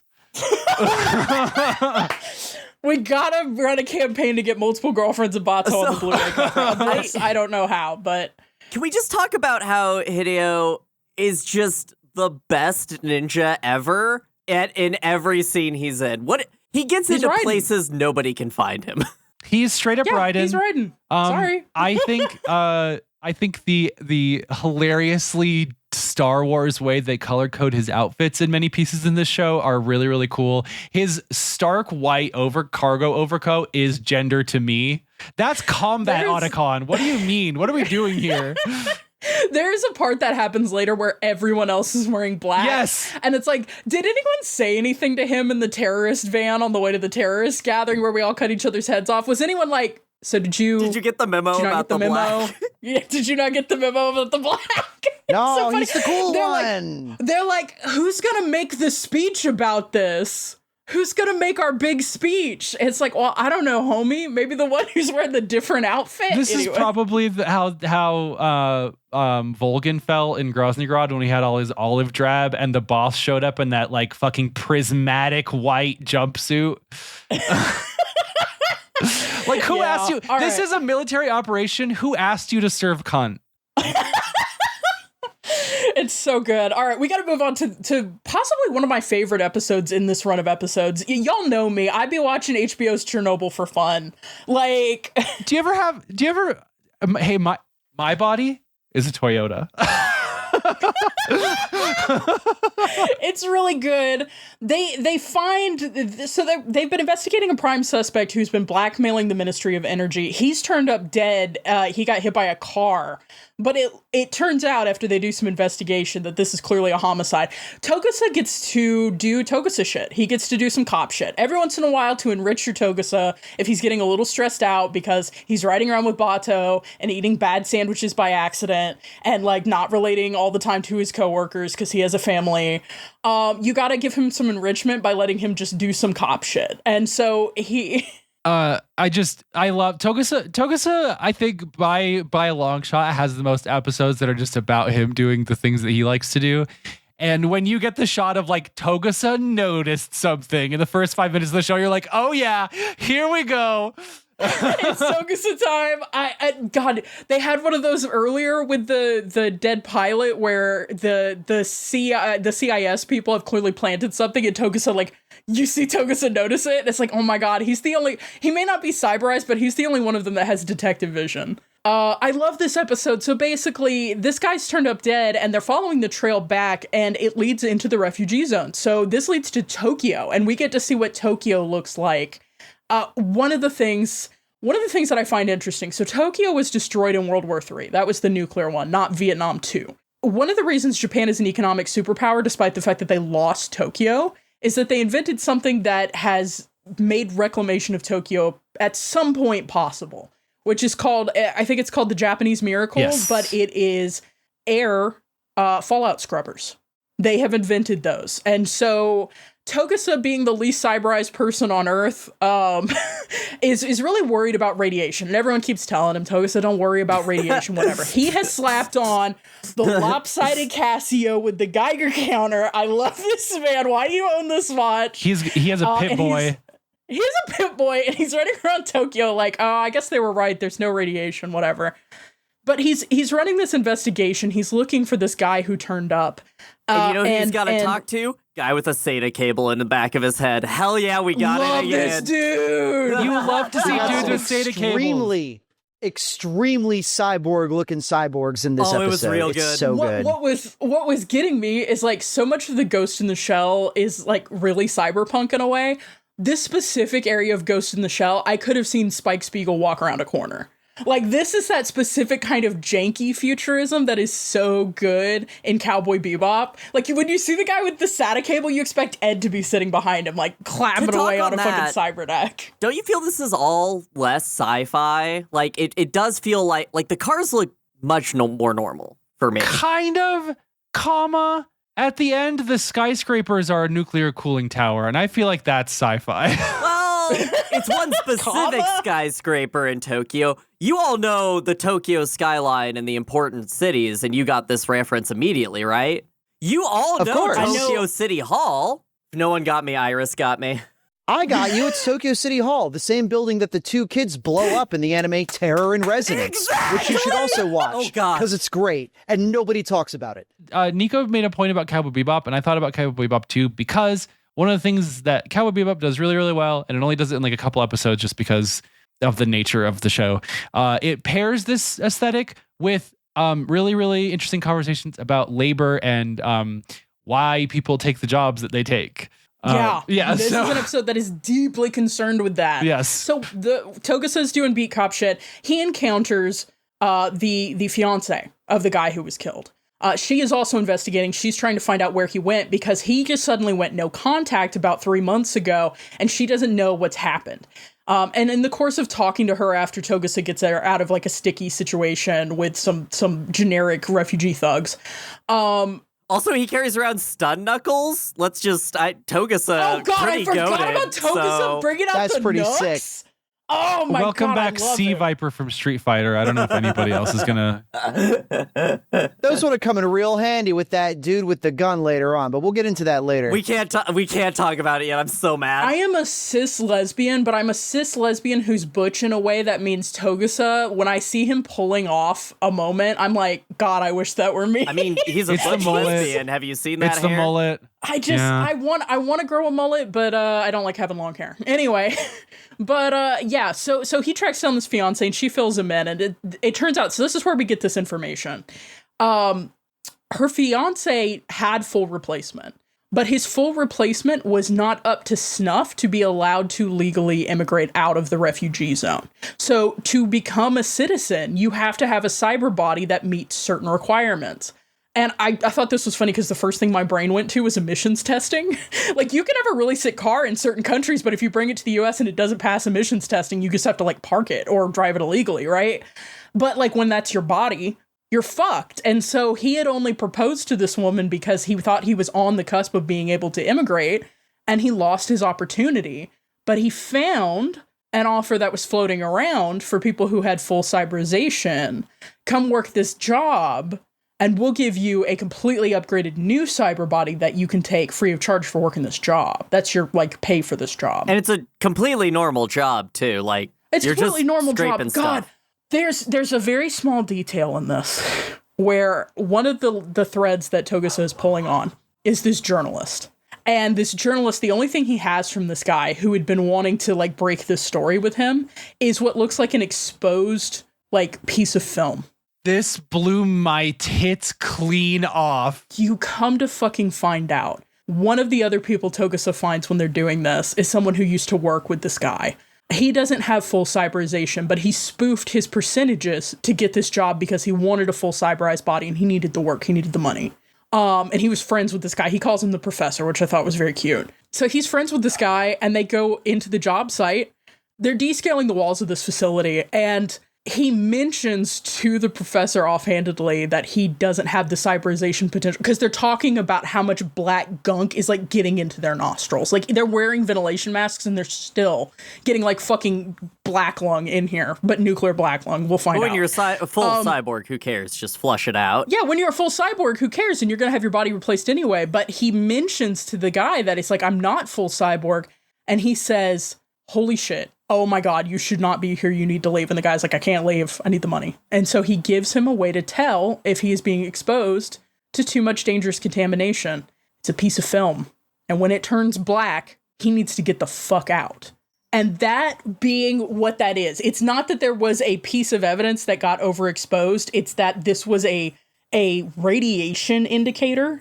Because radiation does weird shit to film. If you've ever seen a picture that had like weird white speckles over it or like footage that has white speckles on it, that's radiation literally affecting how the... Well, so this is a real thing. It was never meant to be a photo reel. Those are called radiation badges. They are pieces of film specifically used. It's like a canary in a coal mine. When it turns black, you know that you are in a very... radiation has surpassed safe levels for you to exist in this place. Yeah, crazy shit. Is stochastic. Radiation is stochastic. It never goes down. Every time you are exposed, it builds on your last exposure to a point of death. Like, unless we don't have an ability away. to get rid of that. Unless you take rat away. We don't have rat away, though.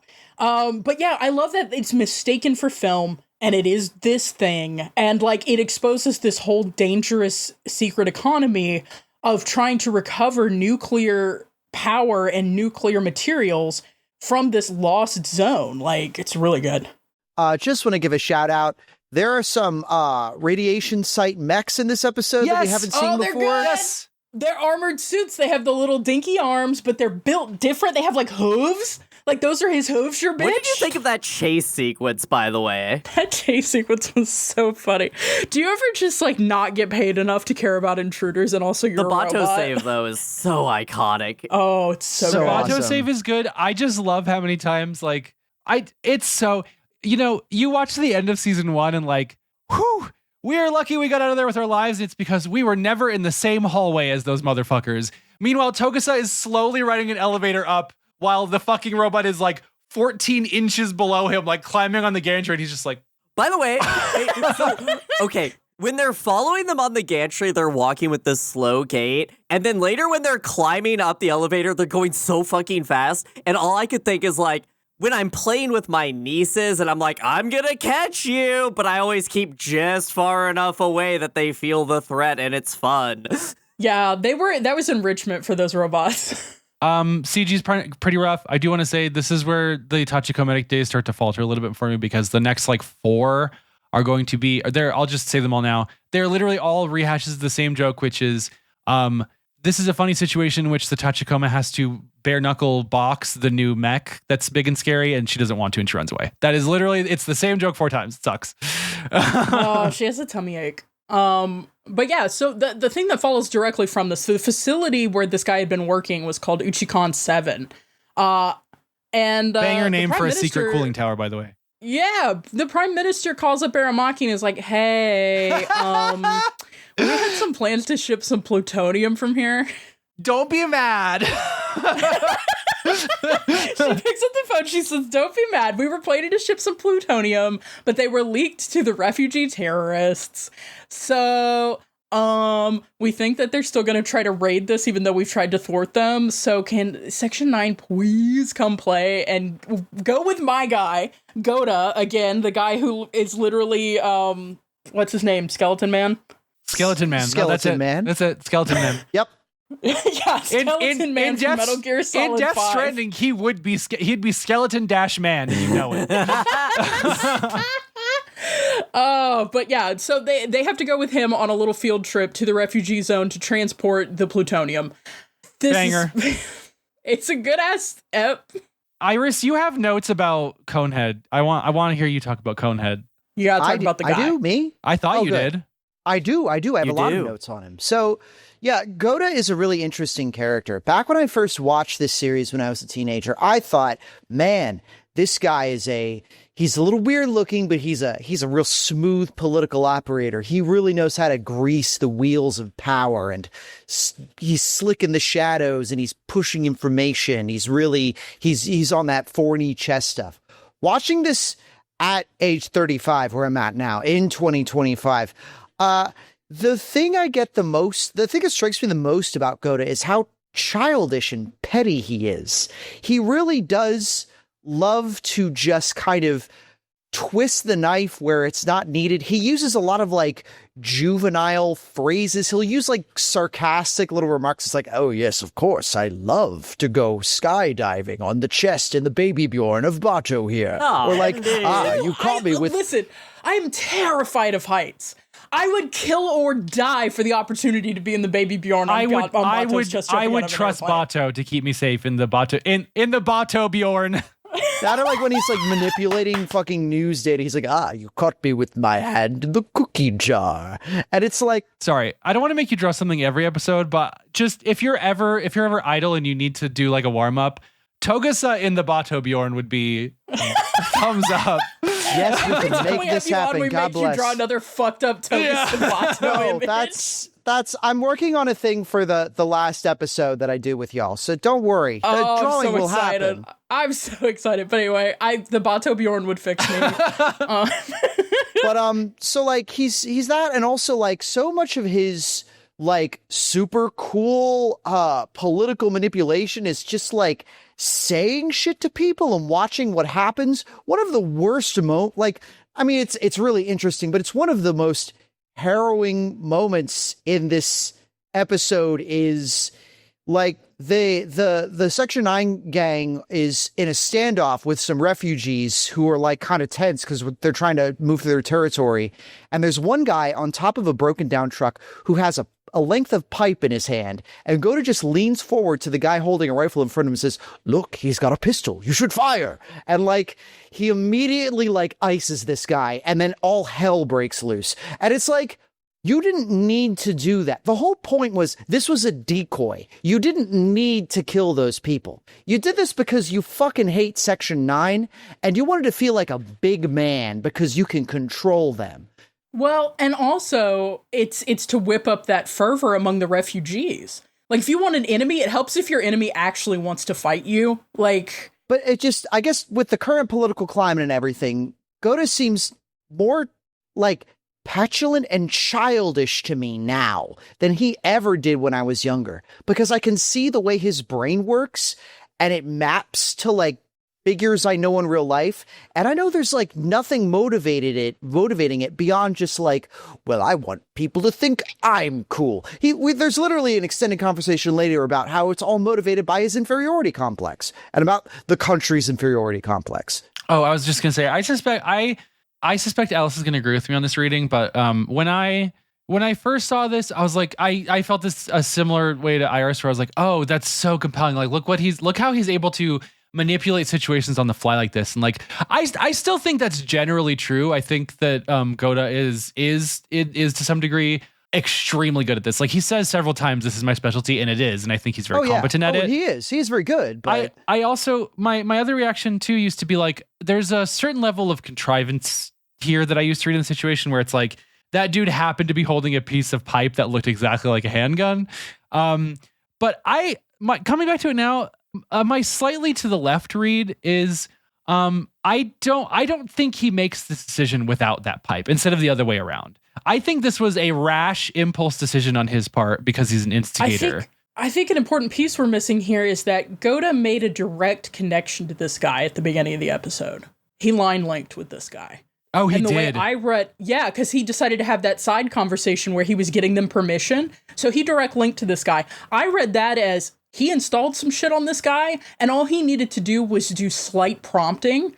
But this guy was primed, tense, and in like an altered state of mind from the jump, and go to just press. Do you think it was the virus that he gave him? I don't know. I think this is the same soldier that earlier in this same episode looked at the refugees and called them monkeys. This guy's just a racist looking for an excuse. Well, he's a racist looking for an excuse, That's but it absolutely helps true. if Goda also puts something in him. Goda handed him an excuse, like very yeah, deliberately. I feel like Goda was fucking with his visual perception. We've too. established, I think it's a visual receptor. I think soldiers have interceptors. The CIS has access. It was implanted to actually look like a gun. And Goda, to me, he is an operator. He's petty, but he's almost... The horrifying thing is that if the current administration and the current political climate has taught us anything, it's that horrifically petty, small, unsophisticated people can get power and not wield it well, but do a lot of damage. And I think that's part of... We're going to be talking about this a little bit. The episode we just did before this was the first part of Heavenly Tyrant. That is a book that's very interested in like Marxist state building as a project and like how do you create an enduring state. And one of the things that I think is interesting is the degree to which that is a leftist fantasy, that someone who has read theory and is intelligent and compassionate has a big enough dragon to fix the world. And like, this is I feel like the exact inverse of it, which is all of these small people can pull on whatever connections they have and do things for extremely petty reasons in extremely cringe ways. And it doesn't matter because you're still going to be subject to them. Like in a previous episode on Ghost in the Shell Standalone Complex, I talked about that feeling that one British journalist talked about is like the Japanese people seem to feel like their government and politics as a whole is an unfolding natural disaster that they have to endure, but there's nothing that they can do about it. And like this show, I think, is hammering on that. There's so many things that are happening that it's like, this guy can feel like God and make stupid little villain quips and make stupid little petty things to say because, like, without Section 9 and the hypercompetence of Aramaki and everything, a figure that we don't seem to have right now, he would just succeed without question. And, like, this whole episode is him whipping the refugees up because, like, I think anyone who's followed the Israeli genocide on Gaza has seen that, like, unless you are bought into the project of nationalism, it is extremely hard for people to convince you to buy into it when all of the images you see are extremely well-armed military forces attacking people who clearly have nothing and are at most fighting for survival, but they are not an enemy in the way that like two opposing armies of fairly equal strength are an enemy. And I think that this is part of Goda's project to create an enemy that feels like a real threat. Yep. He is trying to construct an Al-Qaeda. Yeah. Hey, we'll touch more on that later. Anyway, or an ISIS or Hamas. 8. Yeah. Before you get there, I do want to say we've been really nice about this. I want to put some haterade in here. So I think the loud part about this is there is a second gig. There was never a third gig, right? Why didn't we get more serialization? And I do think that there are well, there's lots of reasons, but I do feel like there are things that they do in this that are. SAC 2045 did so much damage to the IP that I can't say that this is doing damage to the IP. But the plot here is that the hyper-competent Section 9 is going to put armor on a minibus and a van and drive it to an obvious ambush. And, okay, convoy protocol is very important, and I cannot believe that the Major would not have a better way to deal with this than what they did. That's all I'm saying. I was just going to say this. It's because it's not their op. Like moment to moment in the field combat, they have to go. Goda has to do what they say because he's technically a civilian. But he organized this very that's the thing. But they're in the field. She has field command. You punch through that roadblock. That's what you don't stop and talk. You just drive. Everyone knows this. True. Which interestingly is the order she gave, but just that's not what ended up happening for some reason. It's because Goda wanted to create this situation of a massacre. Right. And he needed them to not just punch through a roadblock and cause minor casualties. He needed them to get in a confrontation with a large group of refugees and gun them down.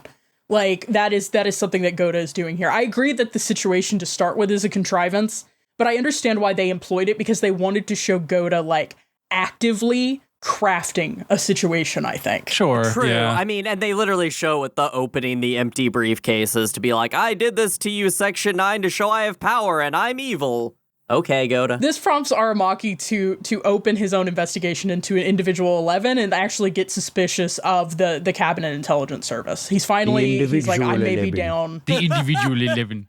Yeah, and so he puts the team on it, and he is like, okay, go do your investigations and go do find out how things are being manipulated. Find out how sections like Section 1 and Section 9 are being turned against each other.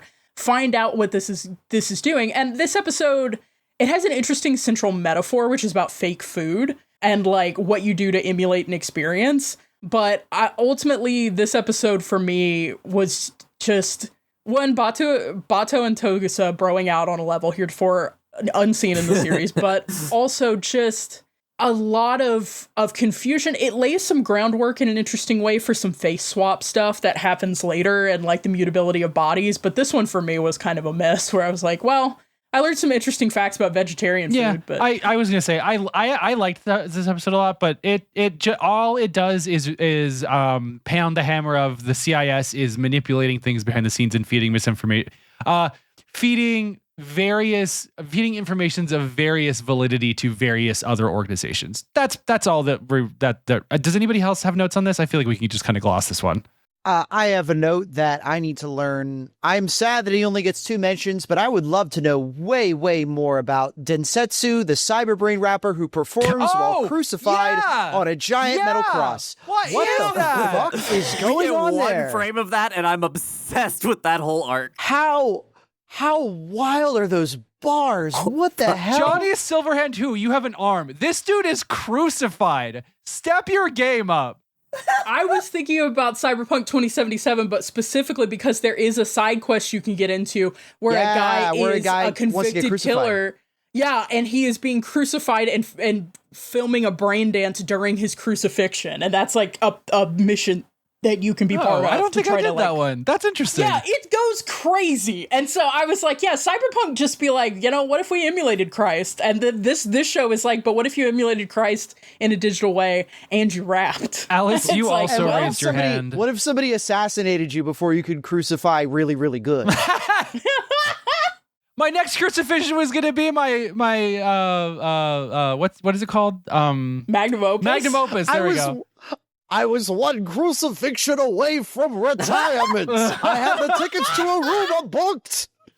This episode has my favorite. Here at OSG Pod, the official stance is we are one crucifixion away from retirement. Okay. Okay. Sorry, Alex, please continue. This episode does have my favorite character arc, which is the lunch bento box that the secretary bot gives to Togusa, which he slowly eats throughout this episode while on a stakeout. I do love that they provide everybody in the briefing with a bento box. Only Togusa takes his. And yes, I counted.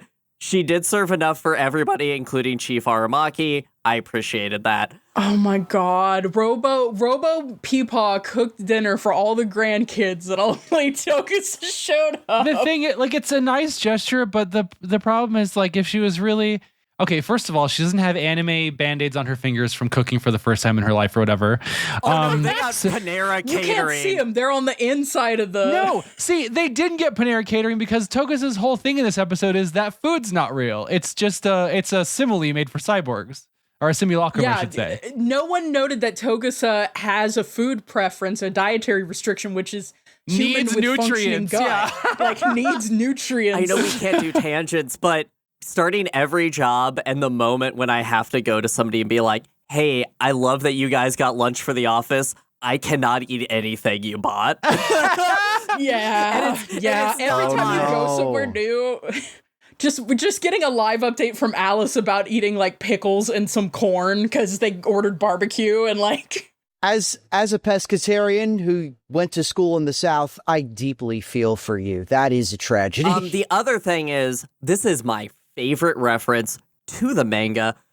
Episode 8, has a character from Chapter 8 of the manga. That's right, the one-off boyfriend from Section 1. Oh, yeah. He is No back. fucking way. Oh my god, Oh it's my him. god. It's the same guy. Yes, yes. He says, do you work with Motoko? And Bato's immediately like, all right, whatever, bye. Yeah, so This guy. I just wanted to call that out. This fucking guy. That was incredibly good catch. I didn't realize that at all. I clocked him immediately. No, that's so good. The next episode, we are continuing the investigation into what the CIS is up to with two concurrent plots. Togusa and Bato and Borma actually are out to stop suicide bombings, which they've only been playing catch up on. I'm on patrol for suicide bombings. And Motoko is hacking into the Central Intelligence Service servers, where, y'all, I know it's so tempting. Well, first of all, she has to equip Chroma, which is wild. Chroma's here. Also, the baby Tachikomas are here. I alluded to this. They have taken the place of the wretched penguins from Volume 2 of the manga. The Tachikomas are crawling around with you in cyberspace. They're going, Togusa, why don't you have a 1-to-1 scale version of yourself that can scoot around in here with us? It's really sad. Like, it's good. It's good. She's doing some hacker shit. But y'all, I know it's tempting. I know it's so tempting. It's your home network. Like, who's gonna access it?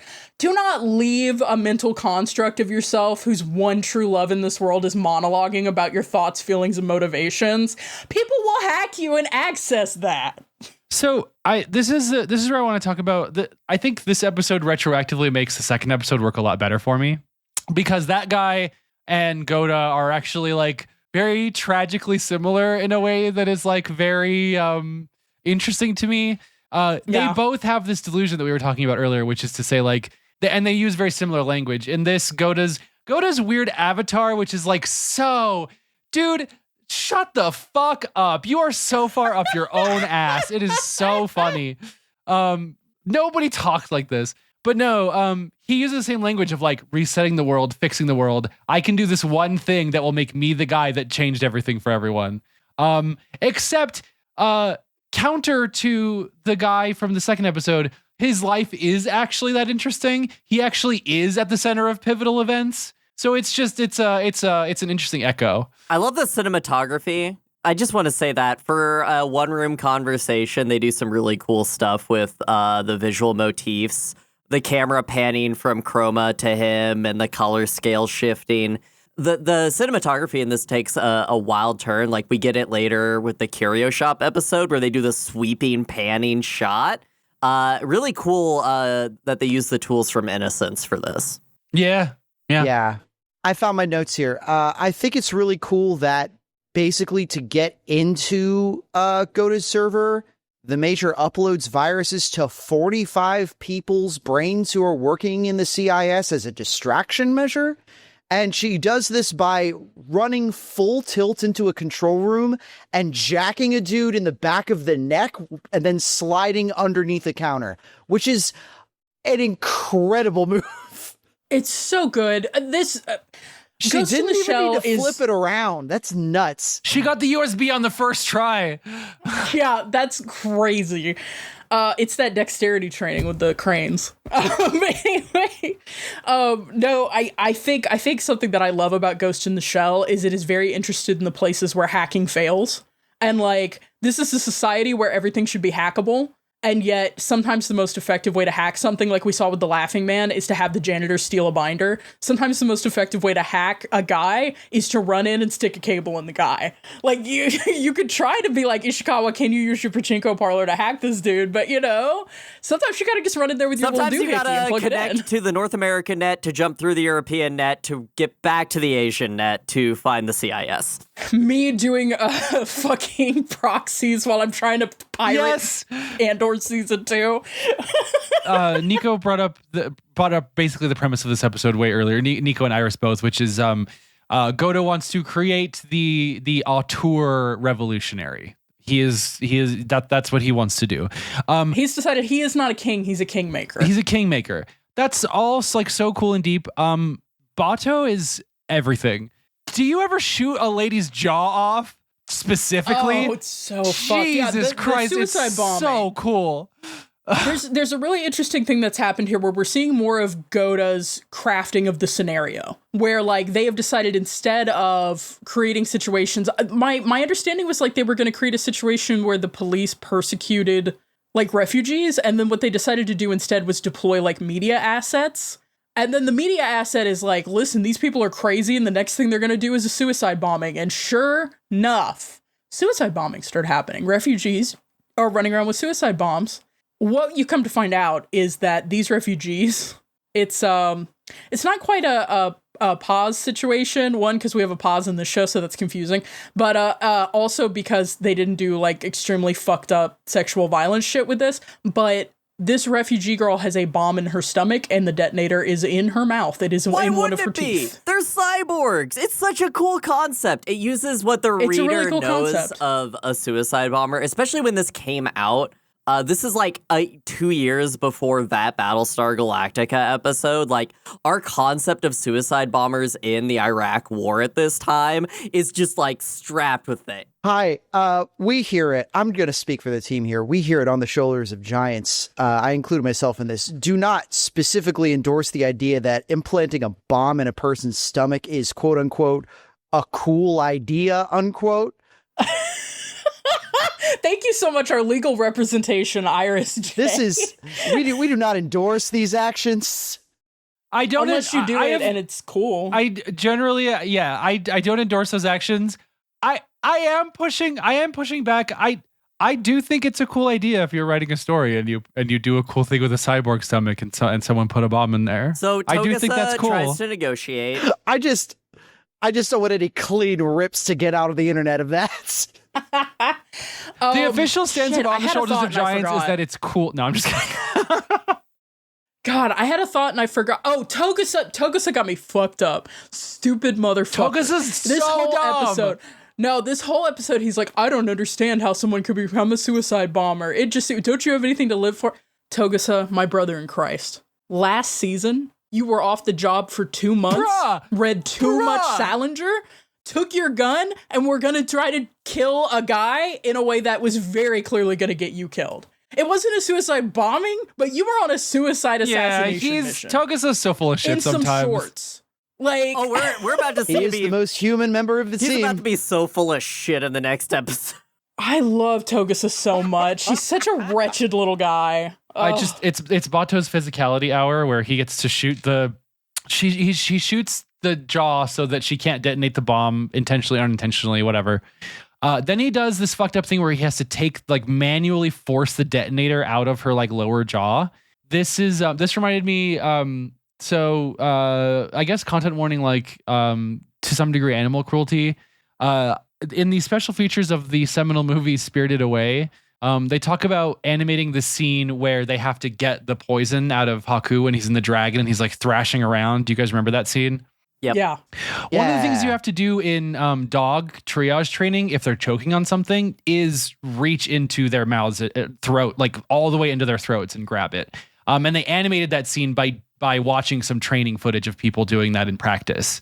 And that's what this reminded me of, is there is a very, very violent and incredibly, I don't know, there's lots of spastic movements that happen here that are, it's a hard watch in a way that I think is again, the budget, the money's on screen. Yes. What I will say though is, exactly. Look, okay, I know that we just have to enjoy the moment, but also, do they standardize suicide bombers?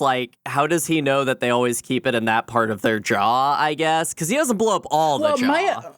My understanding, this is another episode where we see a lot of the difference between Togusa as civilian police and Bato as ex-military. We saw this in the first season with the serial killer who was doing the t-shirt flame and stuff. He's got that spec ops knowledge. He has counterterrorism knowledge. Yeah, he has that. And I think it's really interesting because I think what Bato was doing was reading her body language. The fact that she wasn't speaking and that she was kind of clutching her abdomen and everything. I feel like Bato had a read on that situation so much more than Togusa, even though Togusa's approach was more human. I think that's a good read. Police brutality. The next one, Togusa gets involved in an average cop situation, which is being off duty and firing your firearm. And luckily, much like in the real world, the justice system works. Sure. Okay, talk about the 9 judge bots. I'm obsessed with the Supreme Court of Jameson bots. To really quickly go through this real quick, Togusa accidentally becomes embroiled in a domestic violence attack because he's driving home and he almost runs a woman over, and it turns out she's being chased by her abusive partner who is partially cyberized. His limbs are cyberized, and he's trying to kill her with a gun. And Togusa attempts to neutralize him by shooting him in the cyberized limbs. And it looks like he succeeded. Unfortunately, the guy does get a final shot off and it kills the woman. And so Togusa is put in holding and is brought into court because Togusa was off duty and he fired his service weapon and was involved in this whole thing. And this ends up being a fucking Daredevil plot where it turns out the lawyer for the guy is a guy who specifically does like lawsuits against prosthetic companies to get like huge payouts. This episode pisses me off. It's like the closest Set gets to just being straight up propaganda in a lot of ways.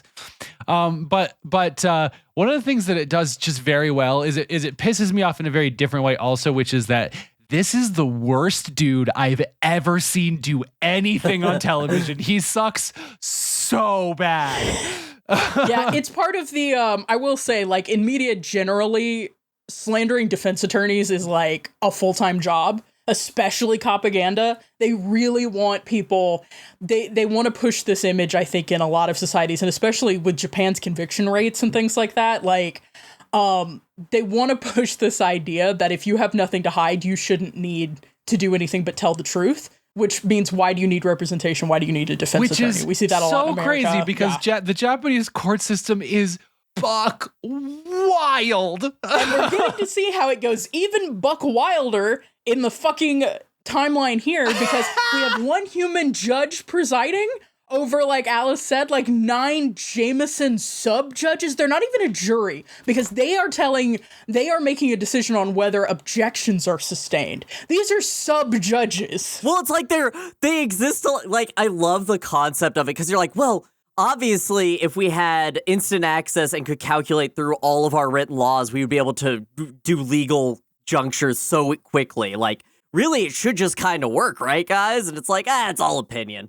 Screaming, crying, throwing up because none of the Jamesons, although all of them should be, are wearing powdered wigs. But they all are crossing their legs very cutely. They should all have the barrister thing, and they should all decide to sentence Togusa to death and put the little black napkin on their head.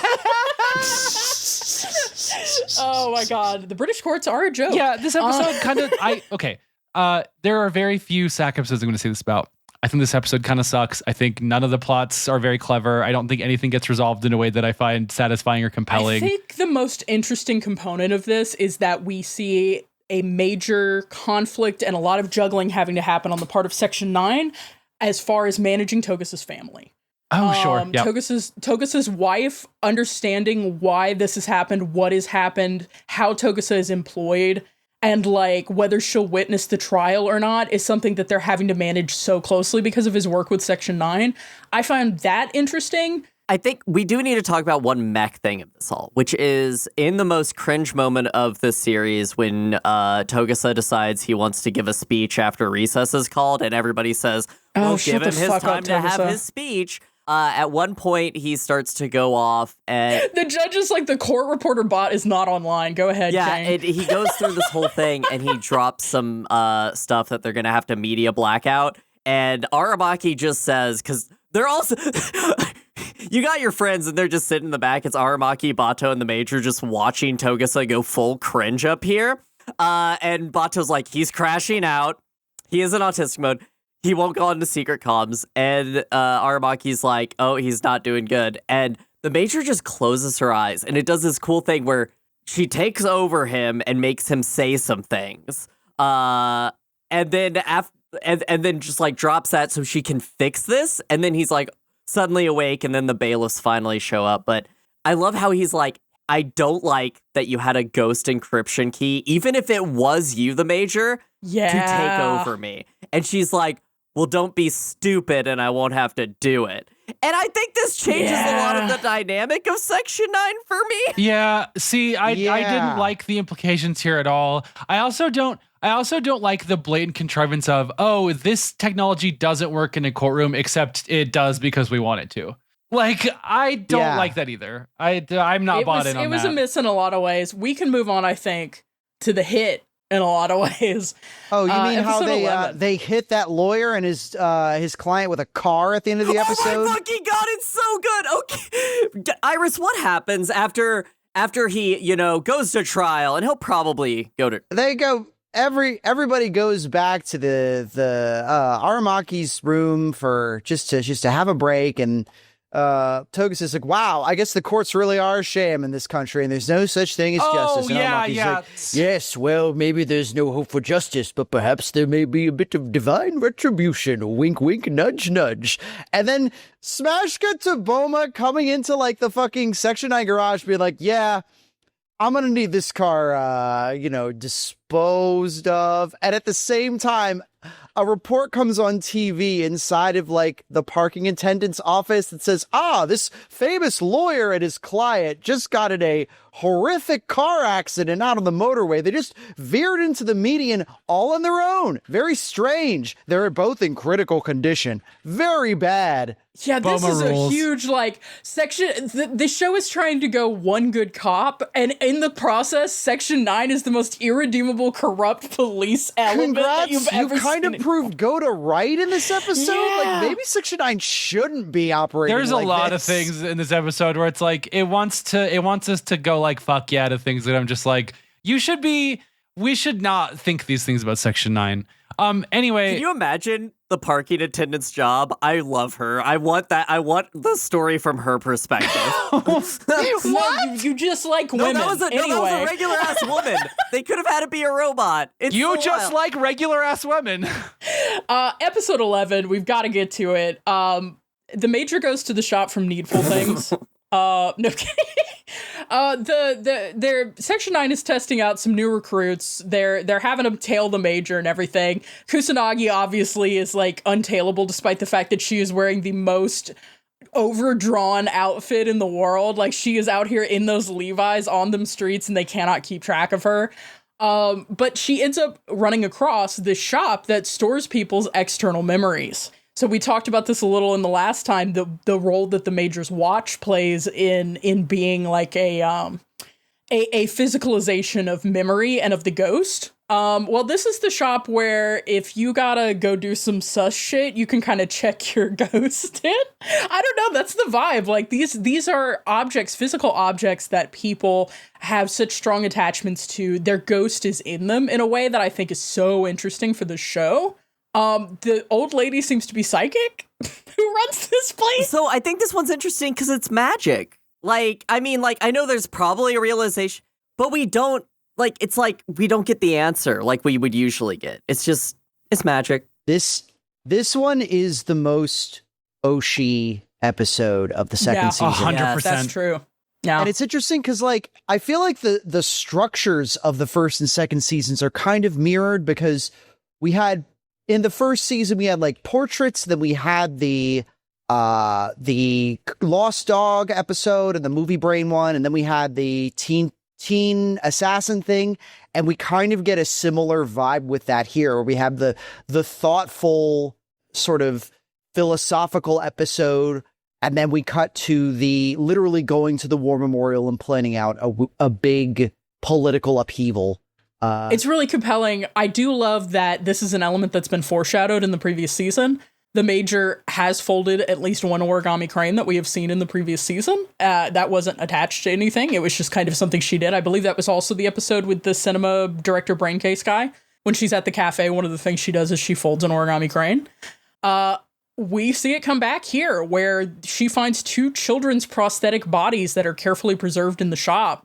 And one of them is very clearly a little version of her. No one and could the other tell is a that. little No boy. one could tell that that's No the one Major could as a tell little that. girl. Anyway, we get the Major's backstory. What the event was that precipitated full cyberization. It was a plane crash. And what recovery was like is the only two survivors being her and this little boy who was paralyzed almost entirely except for his left arm and it seems like part of his face and stuff. She was much worse off than he was, and he started folding origami cranes, and part of the tradition of doing that is folding 1,000 cranes to make someone better.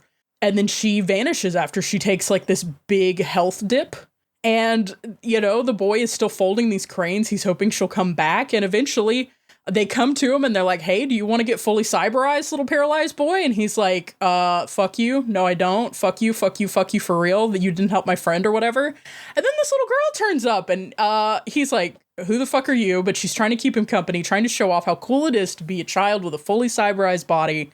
This is the little girl, but he doesn't realize it. And he refuses to get a cyber body unless he can fold paper cranes, which he has learned to do with one hand. This is what I was talking about earlier. The animation budget goes nuts. There is a sequence where you watch him fold an origami crane one-handed, and it is animated to an insane degree. It is cool. I wish for everyone recording and listening to this podcast for someone to love you the way that they animated this damn hand. The just pure devotion is here. It's so beautiful. It's so crazy. But yeah, so they're illustrating this like childhood love story, in this very real way, and eventually, God, what is it he says that makes the Major stop visiting or something? He's like, I don't know. She can prove it by showing him that she can do it, and so she tries to fold one, and so they animate like her hands doing it, but she has like cyberized arms, and like the implication is her, and she struggles and eventually rips the paper. And gets frustrated and is like, I'm going to go get good at this and I'll come back. Yeah. And in the meantime, he's left to go, well, I think actually that may have been the girl. I think I just realized that because I'm stupid. But I'm going to get a full cyberized body. And it's this like missed connection story. Those are some interesting facts that he went on to work at a place where they were making new prototype bodies, and then he went off to war and was never seen again. That's so weird. I'm sure that'll never come up. That'll never come up. That will never come up again. Her first love. Yeah. Oh, well. That'll never come up.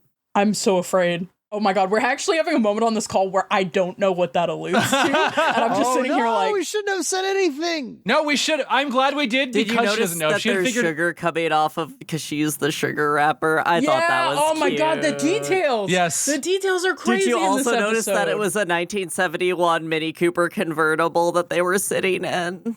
Oh, no, Alice, How'd because they get only that you car own a up Mini the Cooper. stairs? Because it's the magical Crane. realist shop. Shut the fuck up. Crane. Paper crane. All of us saying crane. This episode makes me cry when she's folding the paper and it rips like it fucks me up every time. Tachikomas days are back. They do one where it's it's a fake out. It's almost the same joke where they have the big sumo wrestling screen that precludes you from your opponent, but then when they roll it away, it is a limp armored frame body. And there's a tiny Jameson and like a little slot in it. And it has little tiny fists that are on these hydraulic pistons that it's doing like shadow boxing with. That's it. That's all I wanted to say. We're back. That's We're good. back. I'm not very crying good. anymore. Thank you.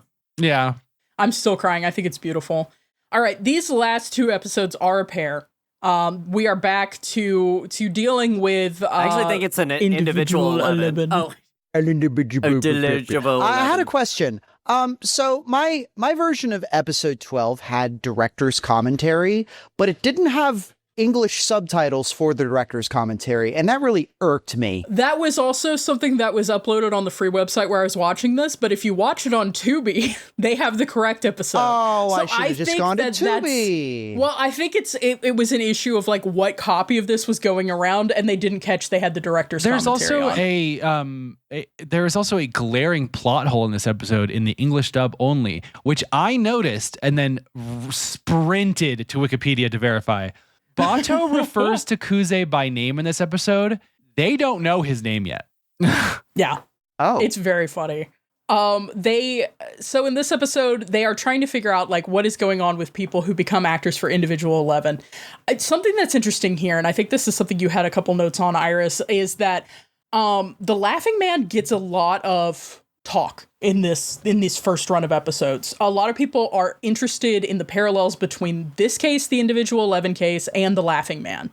But something that's very obvious to us as a viewer with more of the information than any individual character is that this is not a true standalone complex. This is an engineered standalone complex. Like, this is a situation that Goma is creating. But people think is. the actors Yeah, but they think it is this because they've just seen it. It's like this recency bias. Like they've just seen a standalone complex. This appears to be the same thing. A lot of different people claiming the same identity. A real I am Spartacus moment. You know, I'm part of Individual 11. But this is where we see more of the technical side of how someone is literally indoctrinated into being part of Individual 11. Like forcibly, it's a lot of people, right? Yeah. Because there's an element of, are you an ultranationalist who will seek out this information? But also the 11th essay, which they've never been able to find, turns out to be a virus, basically, that is being implemented on people who seek it out. Did I understand that correctly? With specific triggers. Yes. It is like a cipher, or it's like a key or an activation to a virus that is built by reading all of the other essays. Mm-hmm. It's very, makes me really think of the William S. Burroughs saying that language is a virus. And that it's really like getting the assembly code directly into somebody's head to hypnotize them in just the right way. I've talked about this on the show before. This is a plot point that always hits extremely hard for me. I love the idea of people being like sublimated or suborned into something because of engaging with a piece of media. I'm going to say it again. Everyone should read Diary by Chuck Palahniuk. That's one of the best books ever written, and it deals very heavily in this theme. But it's interesting here because I think it's playing a lot with to what extent is ideology something that people study and align themselves with, and to what extent is ideology a virus? Mm-hmm. To what extent is an idea a virus? Quick Tachikomatic days. These are the best ones of the whole show. One of the Tachikomas has developed a stand from JoJo and is being redrawn in JoJo's Bizarre Adventure, like cell shading with like the hatch lines. And she has the world, which is Dio's stand that freezes time. And the next like 6 episodes are going to be about her using her stand to freeze time. Zawarudo? Thank you. Yeah, I'm sorry. I think you mean Zawarudo. She has Zawarudo, yeah. All of us do our best Ramaji version of that. Yeah, so in the final episode of this, they're pulling on the only thread they have, which is, hey, this man is beautiful. Yeah, he's hot. Everyone in Section 9 like, hey, no homo, but has anyone else noticed this man? Has anyone else noticed that only a legendary auteur could have made this guy's perfect Fabio handsome Squidward face? And also that it hold me out here. I love the surgeon being like, everyone shut the fuck up. I'm not done talking about how handsome this guy is. Like he says it like 2 times. Like, shut up. That dude got so many lines, by the way. And he's like, you guys need to stop having quips while I'm giving you a medical diagnosis, and that diagnosis is dude's hot. Look, they don't let the red suit surgeon guys out of the med bay very often. He's trying to chew as much scenery as possible before he gets sent back down there. Yeah, he really is. He really is. They've kept those guys in that room since Star Trek, and they've never let them out. But yeah, so they're tracking down this sculptor. They're like, this man is so beautiful. His face is so perfect that they couldn't put any muscles in it because it would change the face. It needs to just hang on him, like that woman who refuses to smile in any situation. So she's like 50 and has no lines on her face. Yeah, so that's this guy's kind of situation. That's why he hasn't been talking. He doesn't have the musculature to articulate this face. He just has a beautiful face. And so they're tracking down the sculptor who made this. Unfortunately, and there's only 2 people who can make a face that sexy, which apparently is a metric. There's a very funny comment that they make that Japanese sculptors aren't good at making realistic faces, which is so what the fuck was that? It felt like a dig at anime. Especially because they already implied a perfectly good like logical gap for this, which is there are plenty of face sculptors in Japan, but they are all working for very specific corporations, and they know that this had to have been an independent job. That does it for you right there. I don't know why you had to be like, no one else in our garbage country could be good at this. Like, what are you talking about? Everybody else just makes those creepy anime waifu sculpted heads. Yeah. More of this inferiority complex, Jazz. What is this? Oh my god. But yeah, so they're looking for the sculptor. Unfortunately, when they find him, he's dead at the hands of Paz. How could you have done this, my man? No, it's just someone. This episode is wild. It's just someone wearing his fucking face, as we kind of set up earlier. You could just be doing face-off shit. And, yeah. This episode's premise is nobody gives a shit about Paz. And like it's Bormo. so That's your boy.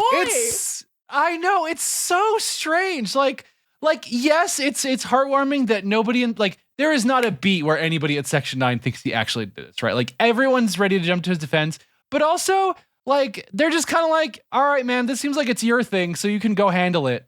I know they follow him. I know that that's true, but they handle everything in such a blasé manner. It's just like so, I don't know. You're at your job interview for your new high-powered government, high-security job, and you tell your new boss, I never sleep with the same woman twice. Yeah, what This the whole fuck? situation is so stupid and so funny.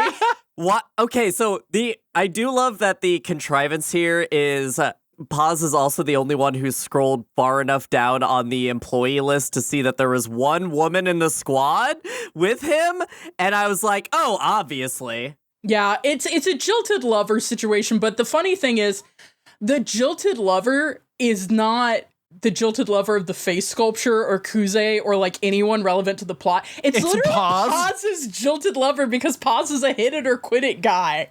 Hit it and quit it guy, rather. One thing I do think is slightly compelling, even though I think that the way they block the scene is like extremely unfortunate for how they appear to want the narrative to play out, which is when they're talking in the bar. I don't know, Iris as an artist, I don't know if you have any thoughts on this, but there's the lady kind of drops her little line where she theorizes that the ghost actually does not reside in the brain or the cyber brain.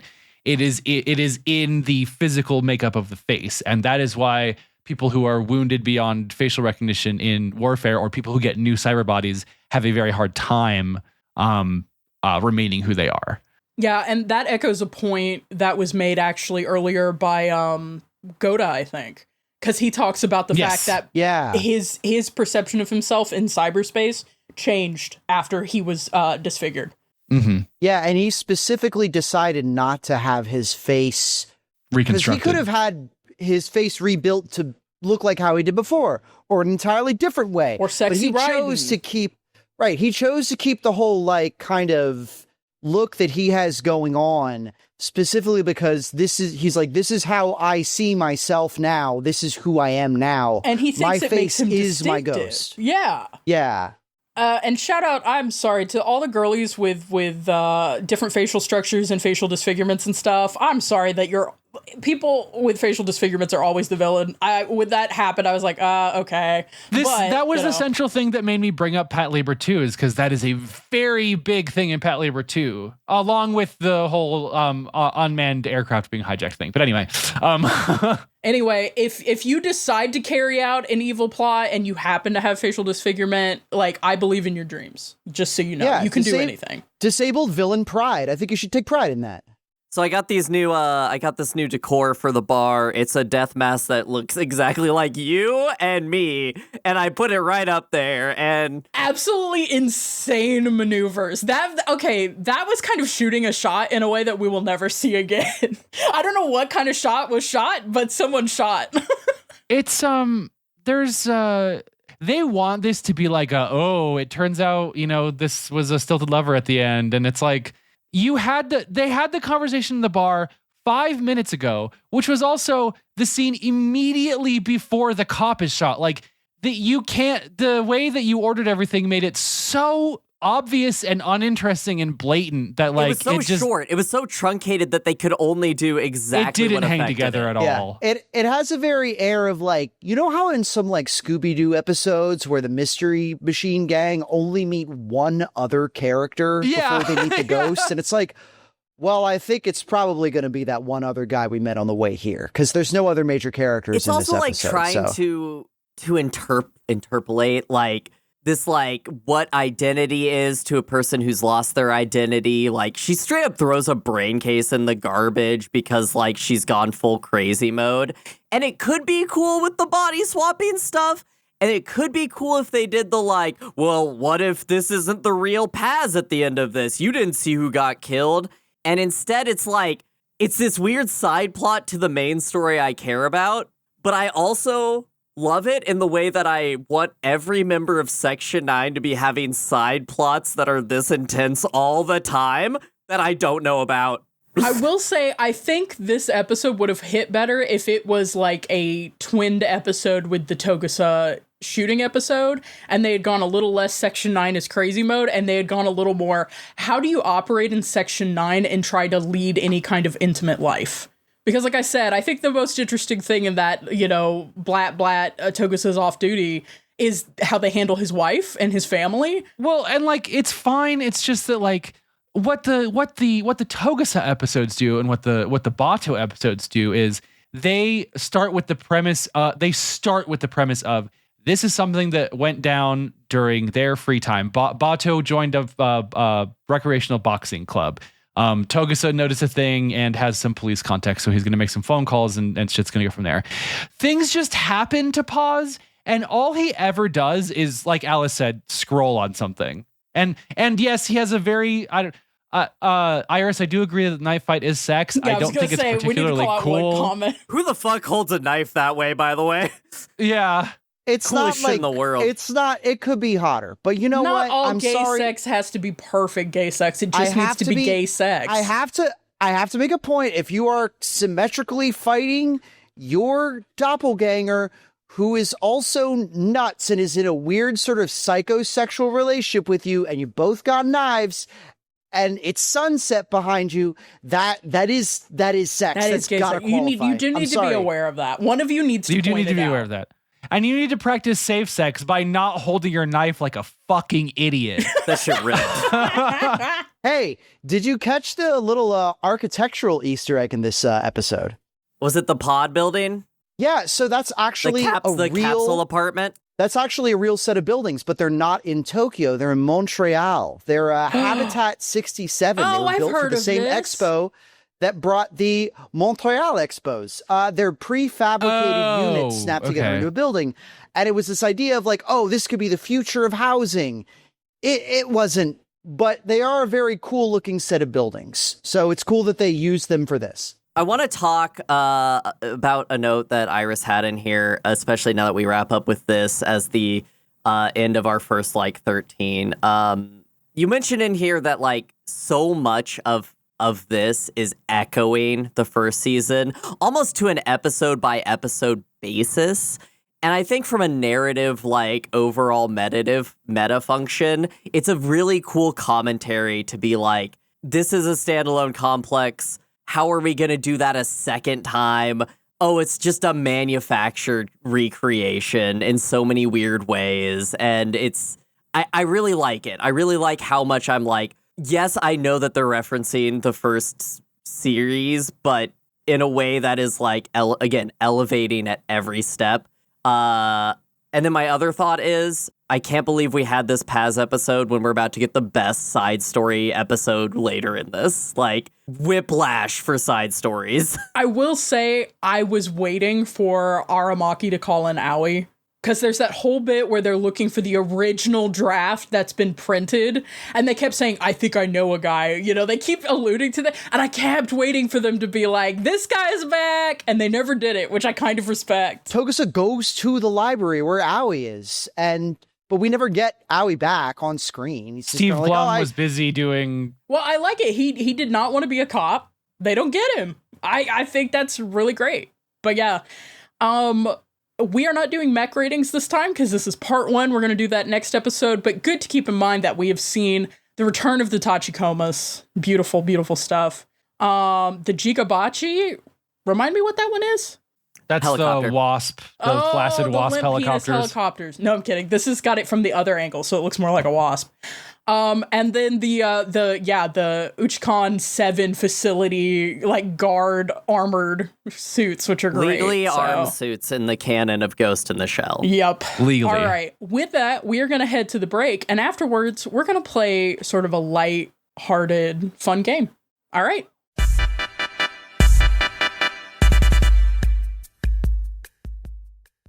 Hey guys, Alice here. Thanks for listening to On the Shoulders of Giants. We're really happy you're here, but if you know anybody who might be interested, we'd love if you share our work with them. If you are enjoying what we're doing, maybe send us a message, or what would really help us out is if you leave a review online. Really, a lot of the algorithms will push people down if they don't have reviews, so it really helps if you just go and write something on the internet. Heck, we might even read one on the podcast if it's really nice and makes our hearts go doki doki.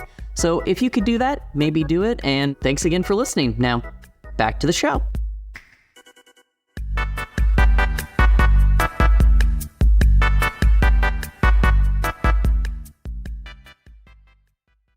Welcome back from the break. It's time for us to play a little game. Now, I know what you're thinking. You're like, Nico, last few episodes where you've run the game, kind of been phoning it in. You've been kind of doing some tier makers. Everyone's always saying this. Everyone's always saying this to me. They're like, I liked the tier maker. That was nice. Nico, and I'm cracking an Arizona tea on Mike. I hope that doesn't come through, but just know this about me. Grip and rip it. You're like, hey, I miss the good old days where we had a 10 to 11 question quiz that everyone competed for points for, and that you could learn some fun facts. And maybe you even miss some of the fun facts we've taught you before, such as the amount of oil spilled in different areas. Maybe you missed some fun facts about the parts of the International Conventions on Labor that America hasn't signed on to. Maybe what you really want is a centralized intelligence survey, which is a little game about things our very own Central Intelligence Agency has factually perpetrated in the larger world. In America, we got our little thing called the CIA. We don't have the CIS, we have the CIA. And yes, she keeps 2 autistic people on staff at all times. No, I'm kidding. We have the CIA, and they've gotten up to a few things. And we're going to go through them. So how this is going to work, I'm going to ask you a question about a real thing that the CIA has factually done. And then you're going to give me the name of the project, because the CIA is known for nothing if not the swag of the project, operation, and facility names that they give stuff. You've heard of MK Ultra, okay? That really is a name that serves. So you all have to pick your answer, and then whoever gets it right gets the point, and then at the end, the person with the most points will have the tally. Sorry, I'm making my scoreboard real quick here. Brian and Iris. Okay. Are we ready for question 1? All right, everybody. What was the leaked operation by the CIA to oppose liberation theology, a left-leaning movement in the Catholic Church that emphasizes the liberation of oppressed people? What was this program by the CIA called? Was it A, the Banzer Plan? Was it B, the Sacristy Plan?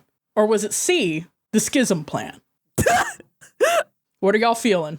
B feels religious to me, and I feel like branding wise, CIA would go with something like that. I think it's going to be C, because I don't think the United States government is Catholic enough to know what a sacristy is. Also, why is the Catholic Church another state? Like, why would they? No, because The Vatican? liberation theology literally is a practice of Catholicism extremely popular around the world that would emphasize liberating oppressed people. So the CIA would the CIA be against that? Well, unfortunately, no one gets any points. It is, in fact, the Banzer Plan, because it was named after the president of Bolivia, who is one of their partners in trying to pull this thing off in South America. Wow, that's really evil. Fuck that. Yeah, but that's a real thing. They opposed Catholicism getting better. CIA action. The Banzer Plan. All right, question 2. What was the project to extract intelligence on the USSR from an abandoned and drifting Arctic ice station involving MGS-5 famous Fulton extractions? What was that plan called? Was it A, Project Erebus? Was it B, Project Cold Feet? Or was it C, Project Popsicle? Popsicle. It's like cute in a way that it's like if this agency were using cute names like that, it would haunt me. So I feel like it's real. Okay, you're going Popsicle. What are you guessing? I'm guessing B, Cold Feet, because I think I remember hearing about this. I think. Also, Erebus is the name of a boat that got stuck in the Antarctic, so I don't think that's what it is. I think this is Cold Feet. Alice, what are you thinking? I think it's Cold Feet. Okay. Alice and Irish, you do get the point. It is Project Cold Feet. Irish, Because I knew this one. You get an extra 1 point or 0.5 point because you caught the fact that I was making a reference there to the Erebus, one of the ships that famously was lost in the Northwest Passage. I was like, oh. Was that one of Shackleton's? Sorry, I have a friend who's really into naval history. It was part of the Terror, the Terror in the Erebus. The Terror. Yeah, that was the other one. Classic. Anyway, I'm giving you a 0.5 Classic point of because boat disaster. yeah, that was a really specific poll. All you right, can just give out points to your favorites. That's not how this yes, I can, works. Alice. That's literally how you run every game. I believed in the justice of our games. Okay, Togusa. Anyway. Question 3. What was the name of the CIA operation that backed Augusto Pinochet's pan-South American effort to eliminate left-wing sympathizers and overthrow left-wing governments? What was the name of this? Was it Operation Kingfisher, Operation Osprey, or Operation Condor? Condor. That was Operation Condor, I believe.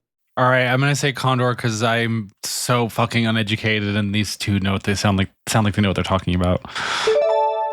Yay! Everyone gets a point, including Brian, for participating.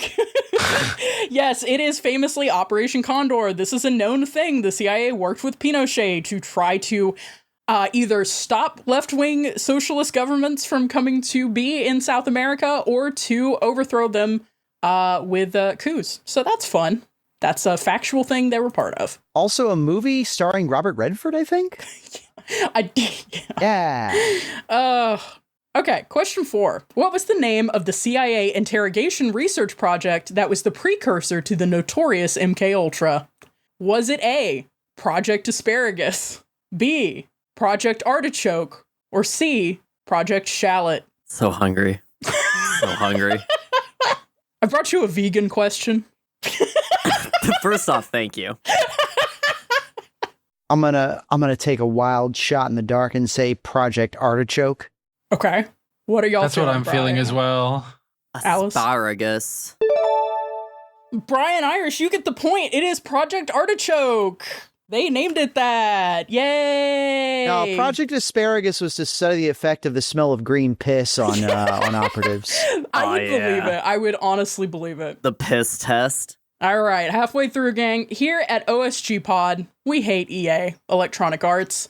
But what's another EA worth hating for being a CIA-sponsored project to test low-dose chemical warfare agents on American military personnel?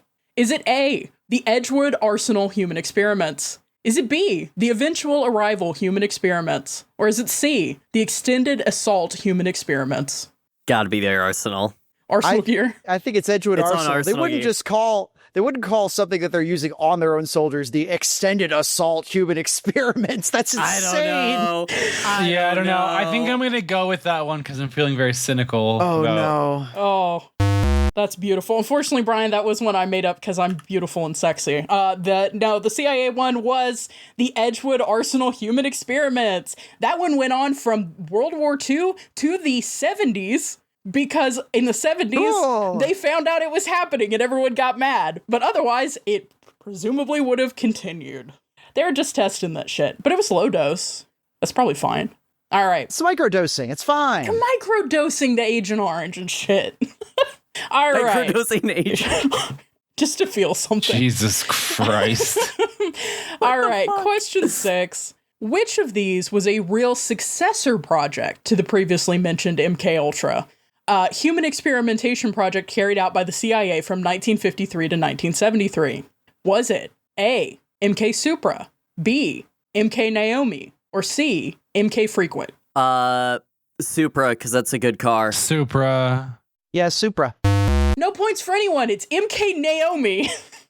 I was certain you put that in there as a Metal Gear reference. I know. Now I feel like Dr. Naomi Hunter has to be a reference to MK Naomi. Like, I feel like it has to be. It probably is. It probably... Motherfucking Hideo. Jesus Christ. Me every day of my life. CIA calling up Hideo Kojima for name ideas for their 70s. Projects. All right. Man. Question 7. Take drugsman. Take drugs. Psychic driver man. All right. Question 7. Which of these was the name of a CIA operation to use East European anti-communist operatives and former Nazis to do undercover work in the USSR, Latin America, Canada, and the United States? Was it A, Operation Blackrock, B, Operation Picture Jasper, or C, Operation Bloodstone? God, they're all so cool. I feel like Bloodstone. I like Bloodstone for this. It's ominous. I'm gonna go with does- A. Okay, Blackrock. Does have a very airport paperback ring to it, but what was the second one? Picture Jasper. I'm gonna pick Operation Picture Jasper. I want to give you a half point because Picture Jasper is one of my favorite rocks, which is why it's in this question, but I can't because Alice literally said I can't do it. No, it is good already with. Alice gets the point. It's Operation fucking Bloodstone, where we hired Nazis to do undercover work. That's great. Well, I'm glad we did that. That's so weird. The U.S. government didn't do anything else with Nazis, though, right? Yeah, but everyone knows about Operation Paperclip. I don't know that they know that they were finding specifically anti-communist people, even if they were Nazis, to spy on people abroad, but also in the United States. They did the Americans, but they brought Nazis here to spy on us. We're circling back to the old well. That's where they got the idea from. Yeah, we're circling back to the old well. I know y'all are so tired of it. You say, Nico, you keep going back to the MK Ultra well. And I just, but I mean, it's You're a big like thing. obsessed with it. Yeah, it's like your Jungkook. Okay, question 8. What was the name of the CIA front for its MK Ultra work at Cornell University's medical school? A real thing that it did. Was it A, the Human Ecology Fund? Was it B, the Society for Anthropic Interests? Or was it C, the Darwin Evolutionary Foundation? Gotta go with A. These are all fucking C last names. These are all fucked. I like but B. I gotta go with A. Okay, Society for Anthropic Interests. What do you feel, Iris? Yeah, I'm gonna say B, the Society for Anthropic Interests. That's very That's some S3 fucking plan. That's the Gendo Patriots. Ikari shit. That's yeah. literally the Patriots shit. But Brian, you take the point on this one. It was, in fact, the Human Ecology Fund. That's wild. When they were working out of Cornell University's medical school doing all the shit they did with MK Ultra. It's That's so weird that awesome. I've read his whole manifesto, but I had known nothing about MK Ultra. Such a crazy thing to say. Sorry. Anyway. Relevant to our coverage of Heavenly Tyrant, what was the CIA project to prevent Salvador Allende's rise to power in Chile and then back a military coup against him called? Was it A? What is going on in this book? Oh, so much good shit. I cannot wait for you to hear the episode and or read it. It's wild. Anyway. I gotta read it. I didn't listen to the first one so that I could read the book first. Anyways, what are the It's good. options? All right, options are A, Project Fubar, B, Project Fu Belt, or C, Project Furor. Gotta be Fubar. It's gotta be Fubar, right? It's Fubar, baby. No points for anyone. It's Project Fu Belt. I don't know why the fuck it's called that. It's just, that's what they called it. They said, we've got to fuck Salvador Allende specifically, and we're going to call this shit Fu Belt.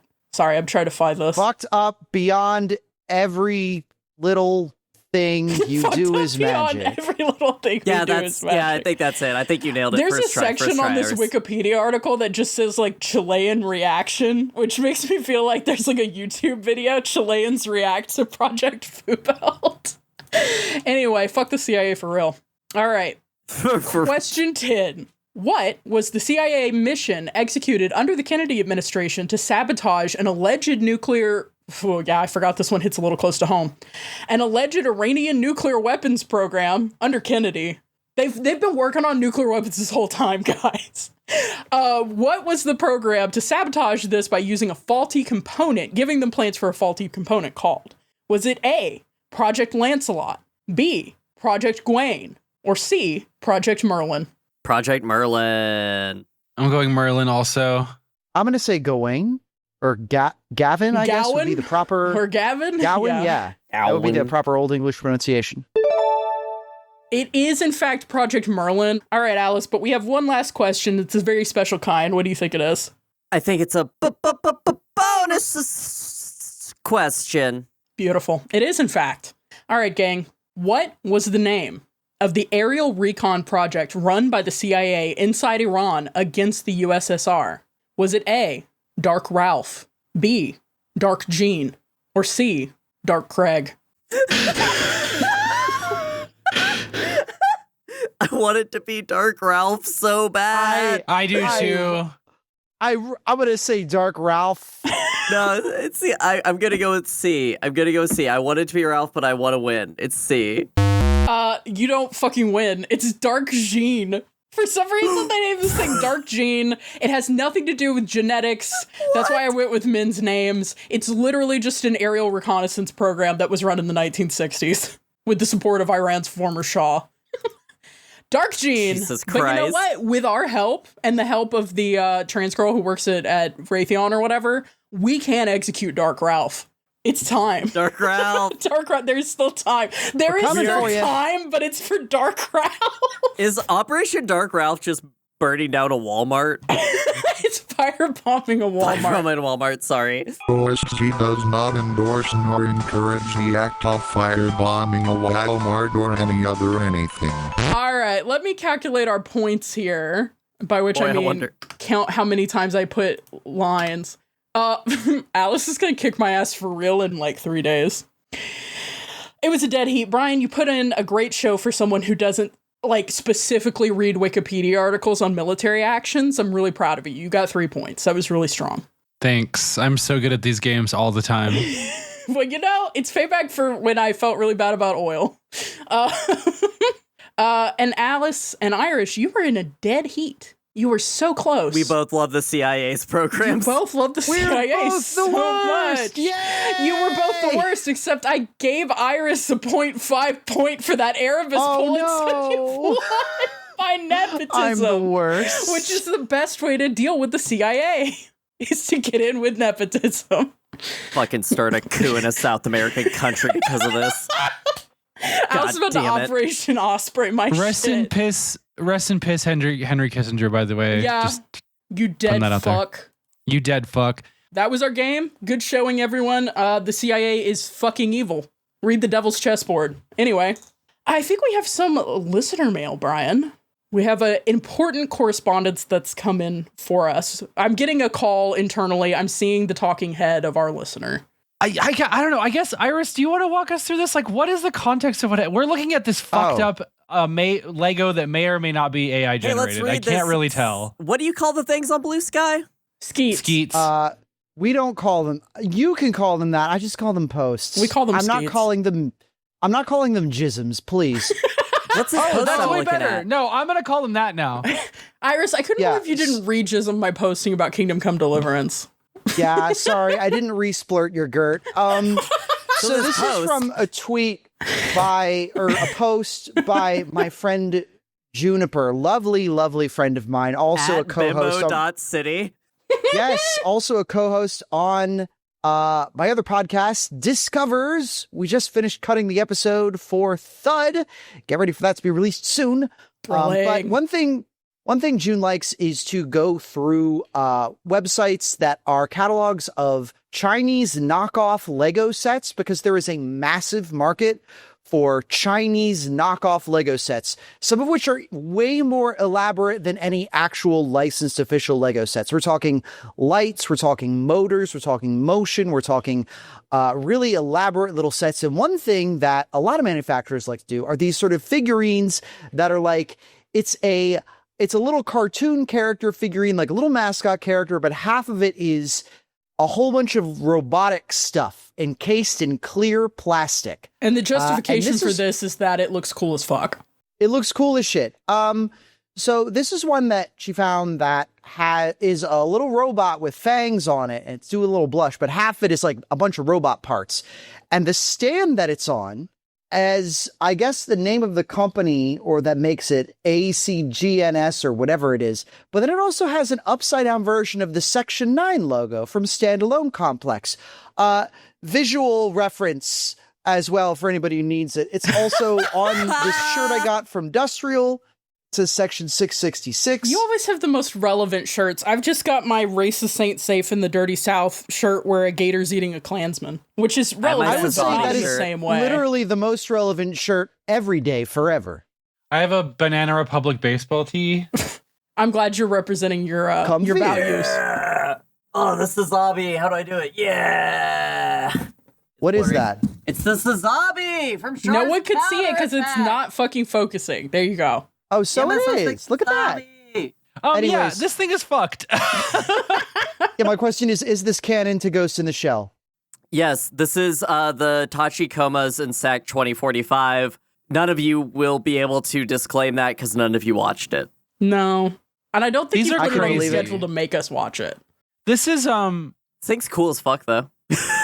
It this looks like this AI. whole thread. It looks like AI. It is It does. cool. It does seem like, to springboard off the Tachikoma stuff, it does seem like something that Tachikomas would be working on. And in season 1, the Major would be like really worried about it, what it represented about their like personalities. Because Guys, so oh no, fucked up. it's Black Optimus Prime. Yeah. There are some pretty sick-ass fake Lego mech sets. There Although are. I will say, one thing you gotta watch out for these Chinese companies is that sometimes they do use AI and like CAD renderings to just put out like sets that could plausibly be created with this number of pieces and like configurations, but haven't ever actually been constructed by a What person, so is there's no saying as to whether they're good. It's a major problem also, unfortunately, in crochet patterns on Etsy. A lot of people will generate something with AI and it'll look really cool and they'll try to sell a crochet pattern, which obviously isn't going to work. And I read a whole post from the community that was just like, you got to watch out for that and check the reviews. Anyway, what did y'all Rock just band, post? whatever you want. Oh yeah, multiple boxes form a band to satisfy your little artistic feelings. Multiple boxes form a band. Imagine the sleeving sequence from Ghost in the Shell, but it's this bunny Lego kit. Oh God. Okay. I think I know people where that would be their gender for real. Like they would have a gender moment like I had a gender moment with that sequence. People are running around as Jamesons. You know people are running around as... You know what's fucked up is they're still Legos, so like imagine you're like trying to get a coffee and a bunch of kids come up and take your leg because you're a Lego. But see, you know the what thing I mean? is, I feel like, so parts are still going to be expensive because Lego is more expensive than anyone thinks, which is why you're getting these Chinese knockoff Lego. But, you know, I feel like it'd be less expensive than having to sell your soul to like a government agency. You could just go to a Lego shop. or going to peel Fallout paste off the walls for fucking $3 an hour. This has real, and I'm gonna evoke it, this has real Labubu vibes. This is Lafufu right What? here. This is the Lafufu of Lego. I don't know what the kids are into these days. Labubu. The Labubu, Listen. Nico, is that little rabbit with the teeth. Oh, that looks like it You know wants to what I'm shit? Yeah. You know, Labubu. Why is the You can find it on Poob. Poop has it for you. Honestly, when I went to watch episode 12 specifically of Ghost in the Shell Standalone Complex second gig on Tubi, I said out loud in my room alone, Poob has it for you. Oh my God. All right. Get us out of here, Nico. All right, let's get the fuck out of here. It's hot. It's been a million hours. And that's this episode of On the Shoulders of Giants, where we discussed Ghost in the Shell Standalone Complex second gig part 1. Does anyone Devil May Cry free with I'm just gonna keep adding subtitles to it. Any parting thoughts? Individual 11. Individual never. Bato, please get more episodes. Please do more this season. You're floundering over there in the corner and it's making me Come sad. on, Bato. Douglas Was is his getting too Hawaiian much straight shirt time. not Let's enough put for him you? in, coach. Hey, coach. But also so-called free thinkers when individual 11. Individual 11. All right. Thanks for listening, pilots. Remember, you can reach out for advice from the team at our email, questions@osgpod.com, and non-pilots can send general questions or feedback to the same address. Or, I don't know, tag us on Blue Sky in your reskeet of something kind of fucked up looking. You can also catch up with us on social media. The links will be in the description for updates and more. You'll also find a link to the show Discord there. Come hang out. Talk about Johnny Mnemonic with Iris. Iris, I know we plugged you last time, but drop your plug again. Let people know where they can find you, anything you're working on.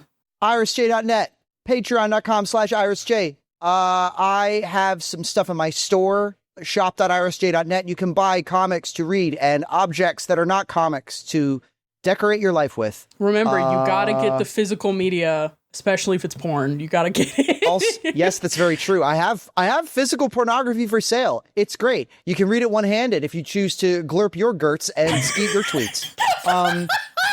I also, like I said, my other podcast, you can find our website at discpod.fun. That's Discovers. We're reading, reviewing, and ranking all 41 of Terry Pratchett's seminal comic fantasy novel series, The Discworld. And we're very close to the end, so now's a great time to jump on. I didn't realize you were ranking them. That feels evil, Of but course. also What's hilarious. the point if you're not finding out which one is the best? Yeah, Yeah, why that's do true. anything? At the end of this, Yeah. we're going to rank every mech in the world. We're working on it slowly. All right, everyone. Make sure to check back in 2 weeks when we'll be discussing Heavenly Tyrant Part 2. And if you've been reading along, we can talk more about Salvador Allende. Until then, goodbye. I love you. Goodbye. I love you. I love you, but I don't need the real you anymore. I have your ghost. How am I going to top that? Goodbye. I love you. Individual 11. Individual 11.